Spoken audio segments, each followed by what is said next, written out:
ପିଲାମାନେ ମୁଁ ଆଶା କରୁଛି ତୁମମାନେ ଖୁବ୍ ଭଲରେ ଥିବ। ଏଇ ଭିଡ଼ିଓରେ ଆମେ ଗଣିତ ଧାରାର ପାଠ 8 1 ଲକ୍ଷ ପର୍ଯ୍ୟନ୍ତ ସଂଖ୍ୟାର ପରିଚୟ ବିଷୟରେ ପଢ଼ିବା। କ'ଣ କ'ଣ ପଢ଼ିବା?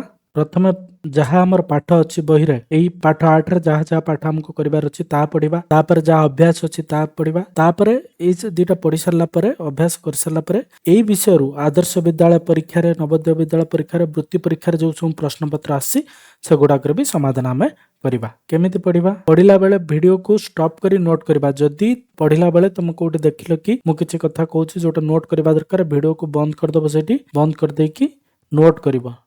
ଖାତା କଲମ କାଢ଼ିକି ରଖିଥିବ, ସେଥିରେ ନୋଟ୍ କରିବ। ଭିଡ଼ିଓକୁ ମୂଳରୁ ଶେଷ ଯାଏଁ ଭଲିକି ଦେଖିବ। ଭିଡ଼ିଓକୁ ମୂଳରୁ ଶେଷ ଯାଏଁ ଭଲିକି ଦେଖିବ। ଦେଖି ସାରିଲା ପରେ ଅଭ୍ୟାସ ପତ୍ର କରିବ। ମୁଁ ଯୋଉଟା ଲାଷ୍ଟକୁ କରିଛି ଆଦର୍ଶ ବିଦ୍ୟାଳୟ, ନବୋଦୟ ବିଦ୍ୟାଳୟର ଯେଉଁ ପ୍ରଶ୍ନପତ୍ର ଗୁଡ଼ାକ ଶେଷ ଯାଏଁ କରିଛି ସେଗୁଡ଼ାକ ବି ତମମାନେ କରିବ। ତେବେ ଚାଲ ଆରମ୍ଭ କରିବା। ଯଦି ଏଯାଏଁ ଆମ ଚ୍ୟାନେଲ ଆଦର୍ଶ ଓଡ଼ିଆକୁ ଆପଣମାନେ ସବସ୍କ୍ରାଇବ୍ କରିନାହାନ୍ତି ତାହେଲେ ଦୟାକରି ସବସ୍କ୍ରାଇବ୍ କରିନିଅନ୍ତୁ। ଆମେ ନବୋଦୟ ବିଦ୍ୟାଳୟ ପାଇଁ ଲାଇଭ୍ କ୍ଲାसेସ୍ କରୁଛୁ, ମାଗଣାରେ ଆପଣଙ୍କୁ ପ୍ରିପେୟାର କରିବୁ। ନବୋଦୟ ବିଦ୍ୟାଳୟ ପାଇଁ, ଆଦର୍ଶ ବିଦ୍ୟାଳୟ ପାଇଁ, ବୃତ୍ତି ପରୀକ୍ଷା ପାଇଁ। ଏଯାଏଁ ଯଦି ଆମ ଚ୍ୟାନେଲକୁ ସବସ୍କ୍ରାଇବ୍ କରିନାହ ତାହେଲେ ପ୍ଲିଜ୍ ସବସ୍କ୍ରାଇବ୍ କରିନିଅ। ତେବେ ଚାଲ ଆରମ୍ଭ କରିବା। ସୁରମା ଭଲ ପଢ଼େ।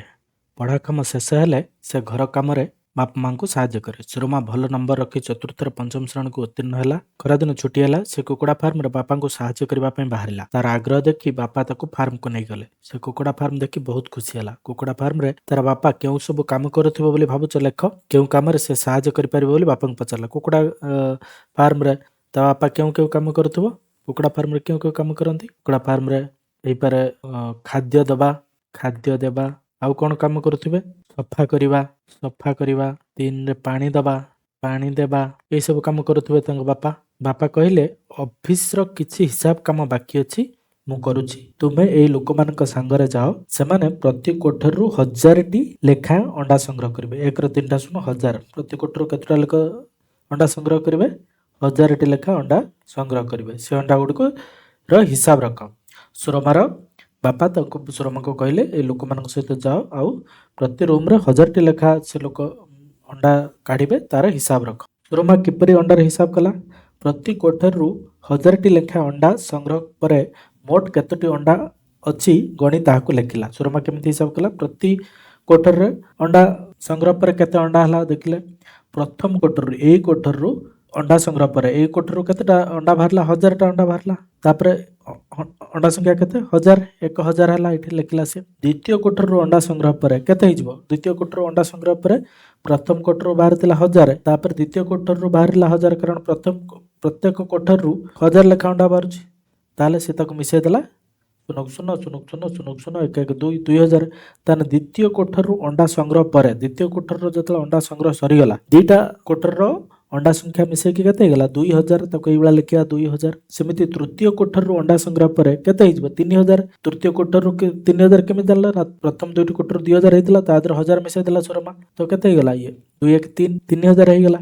ଚତୁର୍ଥ କୋଠରୀରୁ ଅଣ୍ଡା ସଂଗ୍ରହ ପରେ କେତେ ହେଇଯିବ? 4000। ପଞ୍ଚମ କୋଠରୀରୁ ଅଣ୍ଡା ସଂଗ୍ରହ ପରେ କେତେ ହେଇଯିବ? 5000। ସେମିତି ଷଷ୍ଠ କୋଠରୀରୁ ଅଣ୍ଡା ସଂଗ୍ରହ ପରେ କେତେ ହେଇଯିବ? 6000। ସପ୍ତମ କୋଠରୀରୁ ଅଣ୍ଡା ସଂଗ୍ରହ ପରେ କେତେ ହେଇଯିବ? 7000। 7ର 3ଟା ଶୂନ 7000। ଅଷ୍ଟମ କୋଠରୀରୁ ଅଣ୍ଡା ସଂଗ୍ରହ ପରେ କେତେ ହେଇଯିବ? 8000।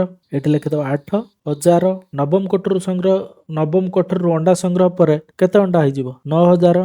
9ର 3ଟା ଶୂନ, ଏଠି ଲେଖିଦେବ 9, ଲେଖିଦେବ 9000। ଏମିତି 10ଟି କୋଠରୀରୁ ଅଣ୍ଡା ସଂଗ୍ରହ କଲା ପରେ କେତେ ହେଇଗଲା? 10000। 10ର 3ଟା ଶୂନ 10000।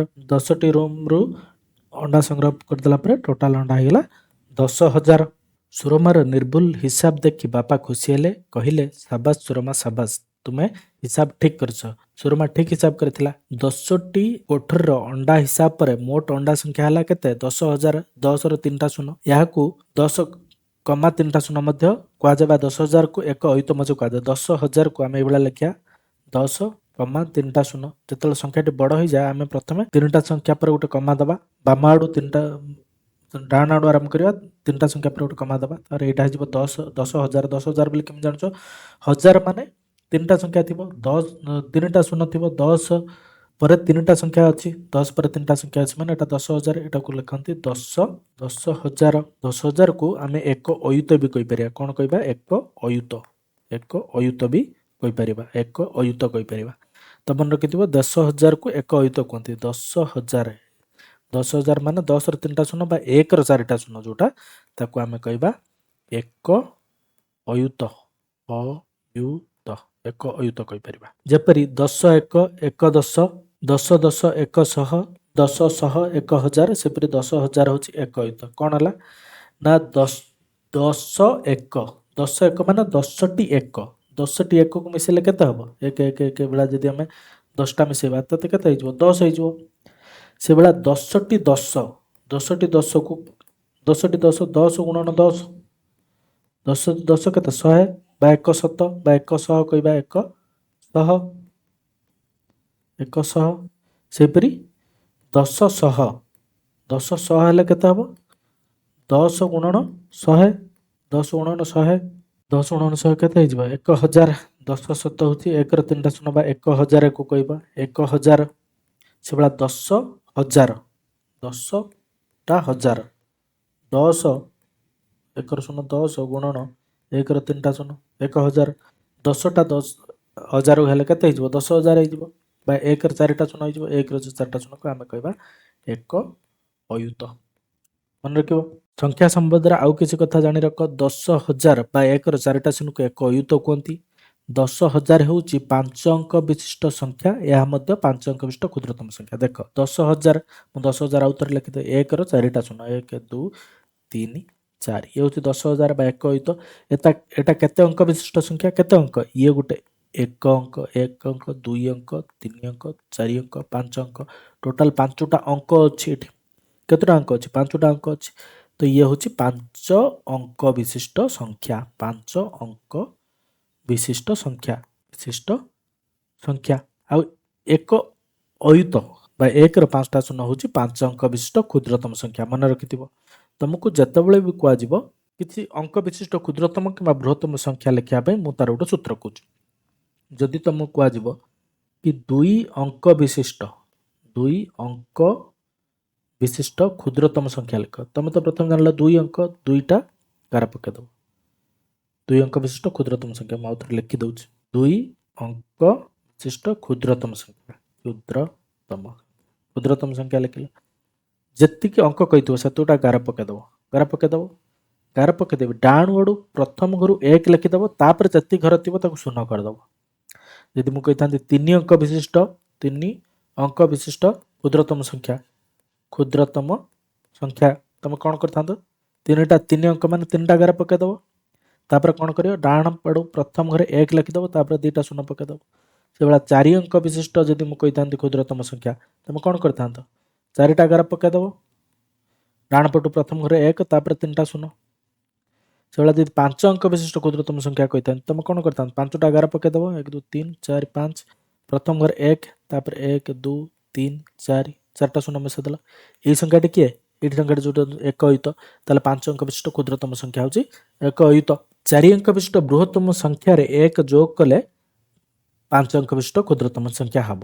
ଓକେ ତାହେଲେ ଏବେ ଦେଖ ବୃହତ୍ତମ ସଂଖ୍ୟା କେମିତି ଜାଣିବ ମୁଁ ଯେମିତି କହିଲି ଯଦି କ୍ଷୁଦ୍ରତମ ସଂଖ୍ୟା ଏମିତି ଜାଣିଛ ବୃହତ୍ତମ ସଂଖ୍ୟା ଯଦି କୁହାହେଇଥିବ 2 ଅଙ୍କ ବିଶିଷ୍ଟ ବୃହତ୍ତମ ସଂଖ୍ୟା ଲେଖ 2 ଅଙ୍କ ବିଶିଷ୍ଟ ବୃହତ୍ତମ ସଂଖ୍ୟା ଯଦି ତମକୁ କୁହାହେଇଥିବ ତମେ କ'ଣ କରିବ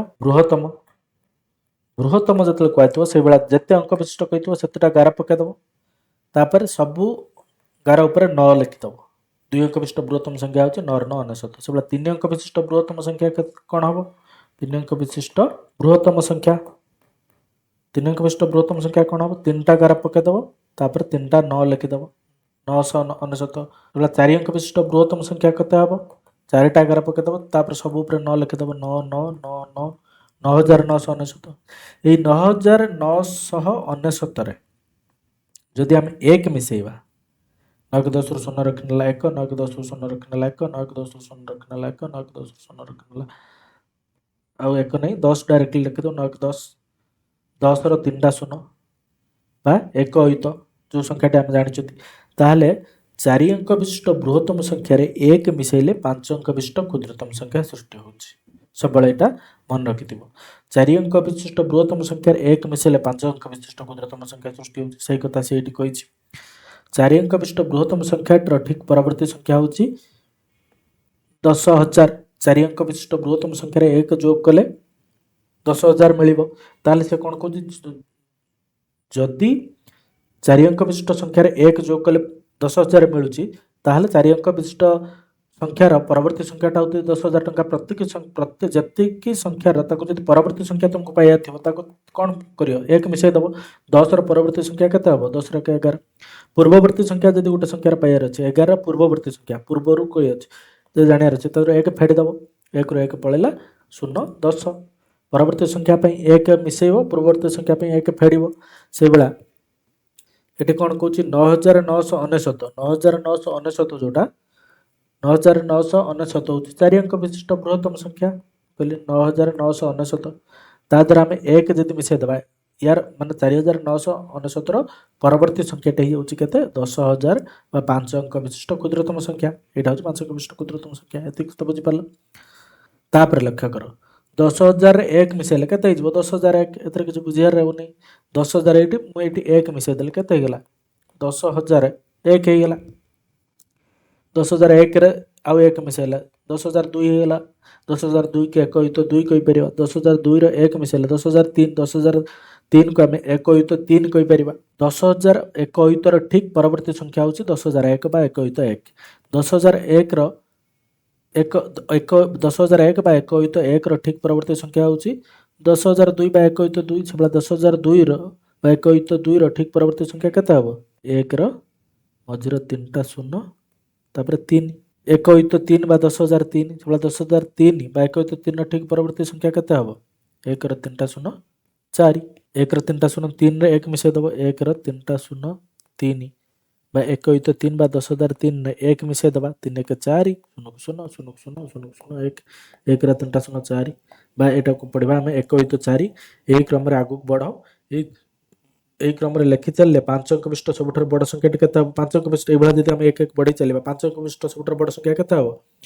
5 ଅଙ୍କ ବିଶିଷ୍ଟ ବଡ଼ ସଂଖ୍ୟା ପାଇଁ କେତେ ଅଙ୍କ କହିଛି? 5 ଅଙ୍କ। ତାହେଲେ ଆମେ 5ଟା ଗାର ପକାଇଦେଲେ ତଳେ। ବୃହତ୍ତମ ସଂଖ୍ୟା କହିଛି। ବୃହତ୍ତମ ସଂଖ୍ୟା କହିଛି ମାନେ ମୁଁ କ'ଣ କହିଲି? ସବୁ ଘରେ 9 ଲେଖିଦେବ। ତାହେଲେ ଏଇଟା ହେଲା 5 ଅଙ୍କ ବିଶିଷ୍ଟ ବୃହତ୍ତମ ସଂଖ୍ୟା। 5 ଅଙ୍କ ବିଶିଷ୍ଟ ବୃହତ୍ତମ ସଂଖ୍ୟା କିଏ? 69,999 ବା 9 ସହିତ 9,999। କାନ୍ଥରେ ଟଙ୍ଗା ଯାଇଥିବା ତାଲିକାଟିକୁ ଦେଖ। କାନ୍ଥରେ ଟଙ୍ଗା ଯାଇଥିବା ତାଲିକାଟିକୁ ଦେଖ। ଗତ ସପ୍ତାହରେ ଆସିଥିବା କୁକୁଡ଼ା ଦାନା ବସ୍ତାର ପରିମାଣ ତାଲିକାରେ ଦିଆଯାଇଛି। କେଉଁଦିନ କେତେ ପରିମାଣର ଦାନା ଆସିଛି ଦେଖ। କେଉଁଦିନ କେତେ ପରିମାଣର ଦାନା ଆସିଛି ଚାଲ ଦେଖିବା। ସୋମବାର କେତେ ହେଇଛି? 10,005 ବା 1 ସହିତ 5। 1 ସହିତ 5 ସଂଖ୍ୟାର ନାମଟା ହେଉଛି 1 ସହିତ 5। ତାକୁ ପଢ଼ିବା କେମିତି? ନା 10,005 ବୋଲି। ମଙ୍ଗଳବାର କେତେ ହେଇଛି? 10,071। ତାକୁ ପଢ଼ିବା ସଂଖ୍ୟାର ନାମଟି କ'ଣ? 1 ସହିତ 71। ପଢ଼ିବା କ'ଣ? 10,071। ବୁଧବାର କେତେ ହେଇଛି? 2 ସହିତ 358। 2 ସହିତ 358 ତାକୁ ପଢ଼ିବା କେମିତି? ନା 20,358। 20,358। ଗୁରୁବାର କେତେ ହେଇଛି?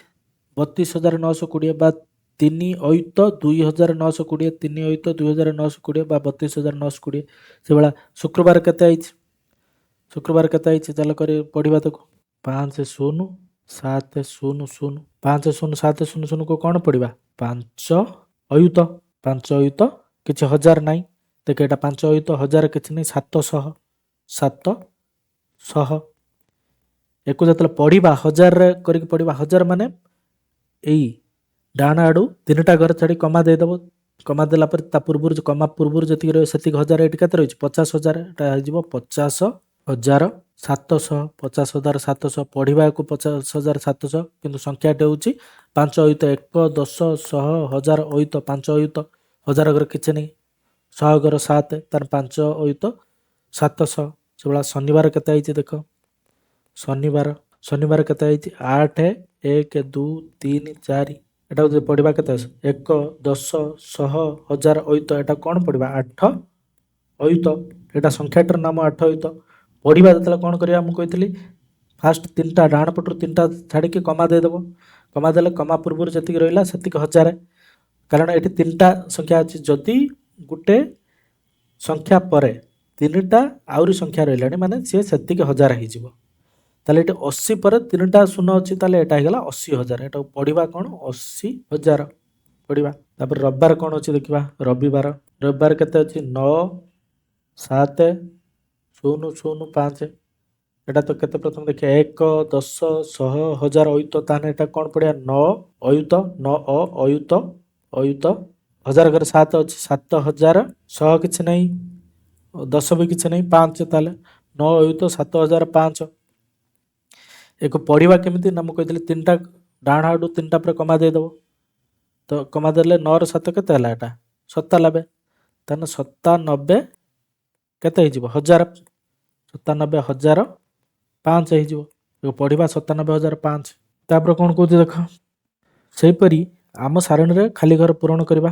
ଏଠି ଦେଖ 1, 10, 100, 1000 ଅୟୁତ 3 ଅୟୁତ 4560, 3 ଅୟୁତ 4560 କୁ ପଢ଼ିବା କେମିତି ନା ତିନିଟା ପରେ କମା ଦେଇଦେବା 34,560, 34,560 ପଢ଼ିଲେ ତାପରେ କ'ଣ ଲେଖିଦେବ 50। ଏଇଠି କ'ଣ ହେଇଛି 1, 10, 100, 1000 ଅୟୁତ 5 ଅୟୁତ 1000 କିଛି ନାହିଁ 625, 5 ଅୟୁତ 625। ତାକୁ ପଢ଼ିବା କେମିତି 50, 625। ପଢ଼ିଲା ବେଳକୁ କ'ଣ କହିଥିଲି ତିନିଟା ପରେ କମା ଦେଇଦେବ, ତିନିଟା ପରେ କମା ଦେଇଦେବ ଏତିକି 1000 ହେଇଯିବ। ଏଟା କେତେ 50,000 ଆଉ ଏଟାକୁ କେତେ ଅଛି 625। ତାହେଲେ ଆମେ ଲେଖିବା କ'ଣ ଏଟା ଏଠି 50,625, 50,625। ତାପରେ ଦେଖ 4, 2, 0, 3, 1, 1, 10, 100, 1000 ଅୟୁତ ଏଟା ତାହେଲେ କେତେ ହେଇଗଲା 4 ଅୟୁତ 2, 1000, 100 କିଛି ନାହିଁ 3, 1, 31, 1, 30, 1, 30। ଆଉ ପଢ଼ିଲା ବେଳେ କ'ଣ କରିବା ମୁଁ କହିଥିଲି ତିନିଟା ପରେ କମା ଦେଇଦେବା। ଏଠି ତିନିଟା ସଂଖ୍ୟା ରହିଲାଣି ତାହେଲେ 4, 2, 42, 42,031, 31, 100 କିଛି ନାହିଁ 1, 30, 42,031। ତାପରେ ଦେଖ 42,031 ତାପରେ ଏଠି କ'ଣ କହୁଛି 60,000, 60,000 ମାନେ କ'ଣ କରିବା ଏଠି 60 ତାପରେ ତିନିଟା ଶୂନ 60,000 ହେଇଗଲା। 60,000କୁ କ'ଣ ପଢ଼ିବା ଆମେ 6 ଅୟୁତ ବୋଲି ପଢ଼ିବା 6 ଅୟୁତ 6 ଅୟୁତ 3 ଅୟୁତ 409, 3 ଅୟୁତ 409। ଦେଖ 5ଟା ଗାର ପକାଇ ଦିଅ 3, 4, 5 ଅୟୁତ ଘରେ 3 ଲେଖ 3 ଅୟୁତ 1000 କିଛି ଅଛି କି ନା ତା ଜାଗାରେ ଶୂନ ଲେଖିଦେବ 400 6 ଜାଗାରେ 4 ଲେଖିଦେବ 409 10 ଜାଗାରେ କିଛି ନାହିଁ 9 ଏତିକି ଲେଖିଦେବ 3 ଅୟୁତ 409 ଏତିକି ହେଇଯିବ 30,409। ପଢ଼ିଲେ କେମିତି ପଢ଼ିବା ତିନିଟା ଘର ପରେ କମା ଦେବା ତାହେଲେ କେତେ ହେଇଗଲା 30,409। ଏଟା ଲେଖିଦେବ 30,409, 30,409। ସେମିତି 15,703, 15,703 କେମିତି ଲେଖିବ 15,703 ଏ ଦେଖ 1, 2, 3, 4, 5 5ଟା ଗାର ପକାଇଦେବ 15,000 ପ୍ରଥମେ 15 ଲେଖିଦେବ 1000 700 ସଂଖ୍ୟା ଘରେ 100 ଘରେ 7 ତାପରେ 0 ତାପରେ 3 15,000 ଦେଖ 15,000 ମାନେ 15 ଲେଖିଦେଲ ତାପରେ 1000 ମାନେ ତାପରେ ତିନିଟା ସଂଖ୍ୟା ରହିବ ତାପରେ 100 ଘରେ କେତେ ରହିଛି 707 ରହିବ 10 ଘରେ କିଛି ନାହିଁ 0 1 ଘରେ 3 15,703 15,703କୁ ଆମେ ସଂଖ୍ୟାଟାର ନାମ ପଢ଼ିଲେ କ'ଣ ପଢ଼ିବା 1, 10, 100, 1000 ଅୟୁତ 1 ଅୟୁତ 5,703। ତାହେଲେ ୟାକୁ ଲେଖିବା ଏଠି 1, 1 ଅୟୁତ 5,703 5,000, 1,000, 703 3, 3 9 ଅୟୁତ 70 ତାପରେ ଲେଖିଛି 9 ଅୟୁତ 70 9 ଅୟୁତ 70 9 ଅୟୁତ ଦେଖ ଗାର ପକାଇଦିଅ 5ଟା ଗାର ପକାଇଦିଅ 3, 4, 5 9 ଅୟୁତ ପ୍ରଥମେ ଅୟୁତ ଘରେ 9 ଲେଖିଦେବ ତାପରେ 1000 କିଛି ନାହିଁ 100 କିଛି ନାହିଁ ତାପରେ 70 70 ମାନେ 7, 10, 0, 1 70 7, 10, 70 ତାହେଲେ 9ର 2ଟା ଶୂନ 7, 9 ଅୟୁତ 70 9 ଅୟୁତ 70କୁ ଆମେ କେତେ ହଜାର କହିବା 1, 2, 3 ତିନିଟା ପରେ କମା ଦେଇଦେବା 9ର ଶୂନ 90 90,000 90,070 ତାକୁ କହିବା 90,070 ଏତିକି କହିବାକୁ। ଏବେ ଆଗକୁ ବଢ଼ିବା ସୁରମାର ବାପାଙ୍କ ଚେଷ୍ଟା ଓ ପରିଶ୍ରମ ଫଳରେ ତାଙ୍କ କୁକୁଡ଼ା ଫାର୍ମଟି ଦିନକୁ ଦିନ ବଢ଼ି ଚାଲିଲା। ସ୍ଥାନୀୟ ଲୋକଙ୍କ ଚାହିଦାଠାରୁ ଅଧିକ ଅଣ୍ଡା ଟ୍ରକ୍ ଦ୍ୱାରା ବାହାରକୁ ପଠାଗଲା। ଏଣୁ ଫାର୍ମର ହିସାବ କିତାବ କାର୍ଯ୍ୟଭାର ବଢ଼ିଗଲା। ସୁରମା ଛୁଟି ଦିନମାନଙ୍କରେ ଫାର୍ମକୁ ଆସି ବାପାଙ୍କୁ ହିସାବ କାମରେ ସାହାଯ୍ୟ କଲା। ଗତ ରବିବାର ଦିନ ବାହାରକୁ ଯାଇଥିବା ଅଣ୍ଡାର ସଂଖ୍ୟା ହିସାବ କରିବା ପାଇଁ ସୁରମା ଗୋଟିଏ ତାଲିକା ପ୍ରସ୍ତୁତ କଲା। ପ୍ରତି ଗାଡ଼ିରେ 10,000 ଲେଖାଏଁ ଅଣ୍ଡା ବୁଝେଇ କରାଗଲା। ପ୍ରତି ଗାଡ଼ିରେ କେତେ 10,000 ଟଙ୍କା ଲେଖାଏଁ ଅଣ୍ଡା ବୁଝେଇ କରାଗଲା। ପ୍ରଥମ ଟ୍ରକରେ ଅଣ୍ଡା ଯିବା ପରେ ଯାଇଥିବା ଅଣ୍ଡା ସଂଖ୍ୟା ଯଦି ପ୍ରତ୍ୟେକ ଗାଡ଼ିରେ 10,000ଟା ଅଣ୍ଡା ଯାଏ ତାହେଲେ ପ୍ରଥମ ଗାଡ଼ିରେ ଯାଇସାରିଲା ପରେ କେତେଟା ଅଣ୍ଡା ଯାଇଥିବ 10,000 ବା 1 ଅୟୁତ ସେମିତି ଦ୍ୱିତୀୟ ट्रक अंडा जावापर जाइथिबा अंडा संख्या मोट अंडा संख्या केतटा अछि प्रथम गाड़ी 10,000 द्वितीय गाड़ी 10,000 ताले केते हला 20,000 बा 2 होइतो केमती जानलो दीटा को 10,000 को 10,000 मिसाई दबो 10,000 पुणी 10,000 तीनटा संख्या पर कमा देदेलो जहाँ रहिला 20,000 बा को 2 होइतो कहबा तीनटा ट्रक अंडा जावापर होची 30,000 बा 3 होइतो चारटा ट्रक अंडा जावापर 40,000 बा 4 होइतो पांचटा ट्रक अंडा जावापर केते हबो 50,000 50 ର 3ଟା ଶୂନ ବା ୟାକୁ ଆମେ କହିବା 5 ଅୟୁତ ସେଭଳିଆ 6ଟା ଟ୍ରକର ଅଣ୍ଡା ଯିବା ପରେ 6ଟା ଟ୍ରକର ଅଣ୍ଡାଟି ଯିବା ପରେ କେତେ ରହିବ 6 ଅୟୁତ 6ର 4ଟା ଶୂନ 6 ଅୟୁତ ୟାକୁ ପଢିବା କ'ଣ ନା 60,000 3ଟା ସଂଖ୍ୟା ପରେ କମା ଦେଇଦେବ 60 3ଟା ସଂଖ୍ୟା ପରେ କମା ଦେଇଦେଲେ 60,000 ବା 6 ଅୟୁତ ସପ୍ତମ ଟ୍ରକର ଅଣ୍ଡା ଯିବା ପରେ କେତେ ହେଇଯିବ 70,000 70ର 3ଟା ଶୂନ ୟାକୁ କହିବା ଆମେ 7 ଅୟୁତ ଅଷ୍ଟମ ଟ୍ରକର ଅଣ୍ଡା ଯିବା ପରେ କେତେ ହେଇଯିବ 80ର 3ଟା ଶୂନ ବା 8 ଅୟୁତ ନବମ ଟ୍ରକରେ ଅଣ୍ଡା ଯିବା ପରେ କେତେ ହେଇଯିବ 90ର 3ଟା ଶୂନ ବା 9 ଅୟୁତ ସେଭଳିଆ ଦଶମ ଟ୍ରକରେ ଅଣ୍ଡା ଯିବା ପରେ ଅଣ୍ଡା ସଂଖ୍ୟା କେତେ ହେଇଯିବ 100,000 ବା ୟାକୁ କହିଦେବା ଆମେ 10 ଅୟୁତ ବାପା ସୁରମାକୁ ପଚାରିଲା 10 ଅୟୁତକୁ ଆଉ କ'ଣ କୁହାଯିବ 10 ଅୟୁତକୁ 1 ଲକ୍ଷ ମଧ୍ୟ କହିପାରିବା 10 ଅୟୁତ 10ର 4ଟା ଶୂନ 1 2 3 4 10 ଅୟୁତ 10 ଅୟୁତକୁ ଆମେ 1 ଲକ୍ଷ କହିବା 1 ଲକ୍ଷ 1 ଲକ୍ଷ ମାନେ 1 ପରେ 5ଟା ଶୂନ 1 10 100 1000 ଅୟୁତ ଲକ୍ଷ 1 ପରେ 5ଟା ଶୂନ ଅଛି 1 ପରେ 5ଟା ଶୂନ ମାନେ 1 2 3 4 5 1 ପରେ 5ଟା ଶୂନ ମାନେ ୟାକୁ କହିବା ଆମେ 1 ଲକ୍ଷ 1 ପରେ 4ଟା ଶୂନକୁ ଆମେ କହୁଥିଲେ 1 ଅୟୁତ ଏଟା କହୁଥିଲେ 1 ଅୟୁତ ଅୟୁତ 1 ପରେ 3ଟା ଶୂନ କହୁଥିଲେ 1,000 ସେଭଳିଆ 1 ପରେ 5ଟା ଶୂନ କହିବା ଆମେ 1 ଲକ୍ଷ 1 ଲକ୍ଷକୁ ଆମେ କହିପାରିବା 10 ଅୟୁତ 1 ଲକ୍ଷ 1ର 1 2 3 4 5 1 ଲକ୍ଷ ହେଉଛି କେତେ ଅଙ୍କ ବିଶିଷ୍ଟ ସଂଖ୍ୟା 1 2 3 4 5 6 6 ଅଙ୍କ ବିଶିଷ୍ଟ ସଂଖ୍ୟା ଇଏ ହେଉଛି 1 ଲକ୍ଷ ହେଉଛି ଏଇଟା ହେଉଛି 1 ଲକ୍ଷ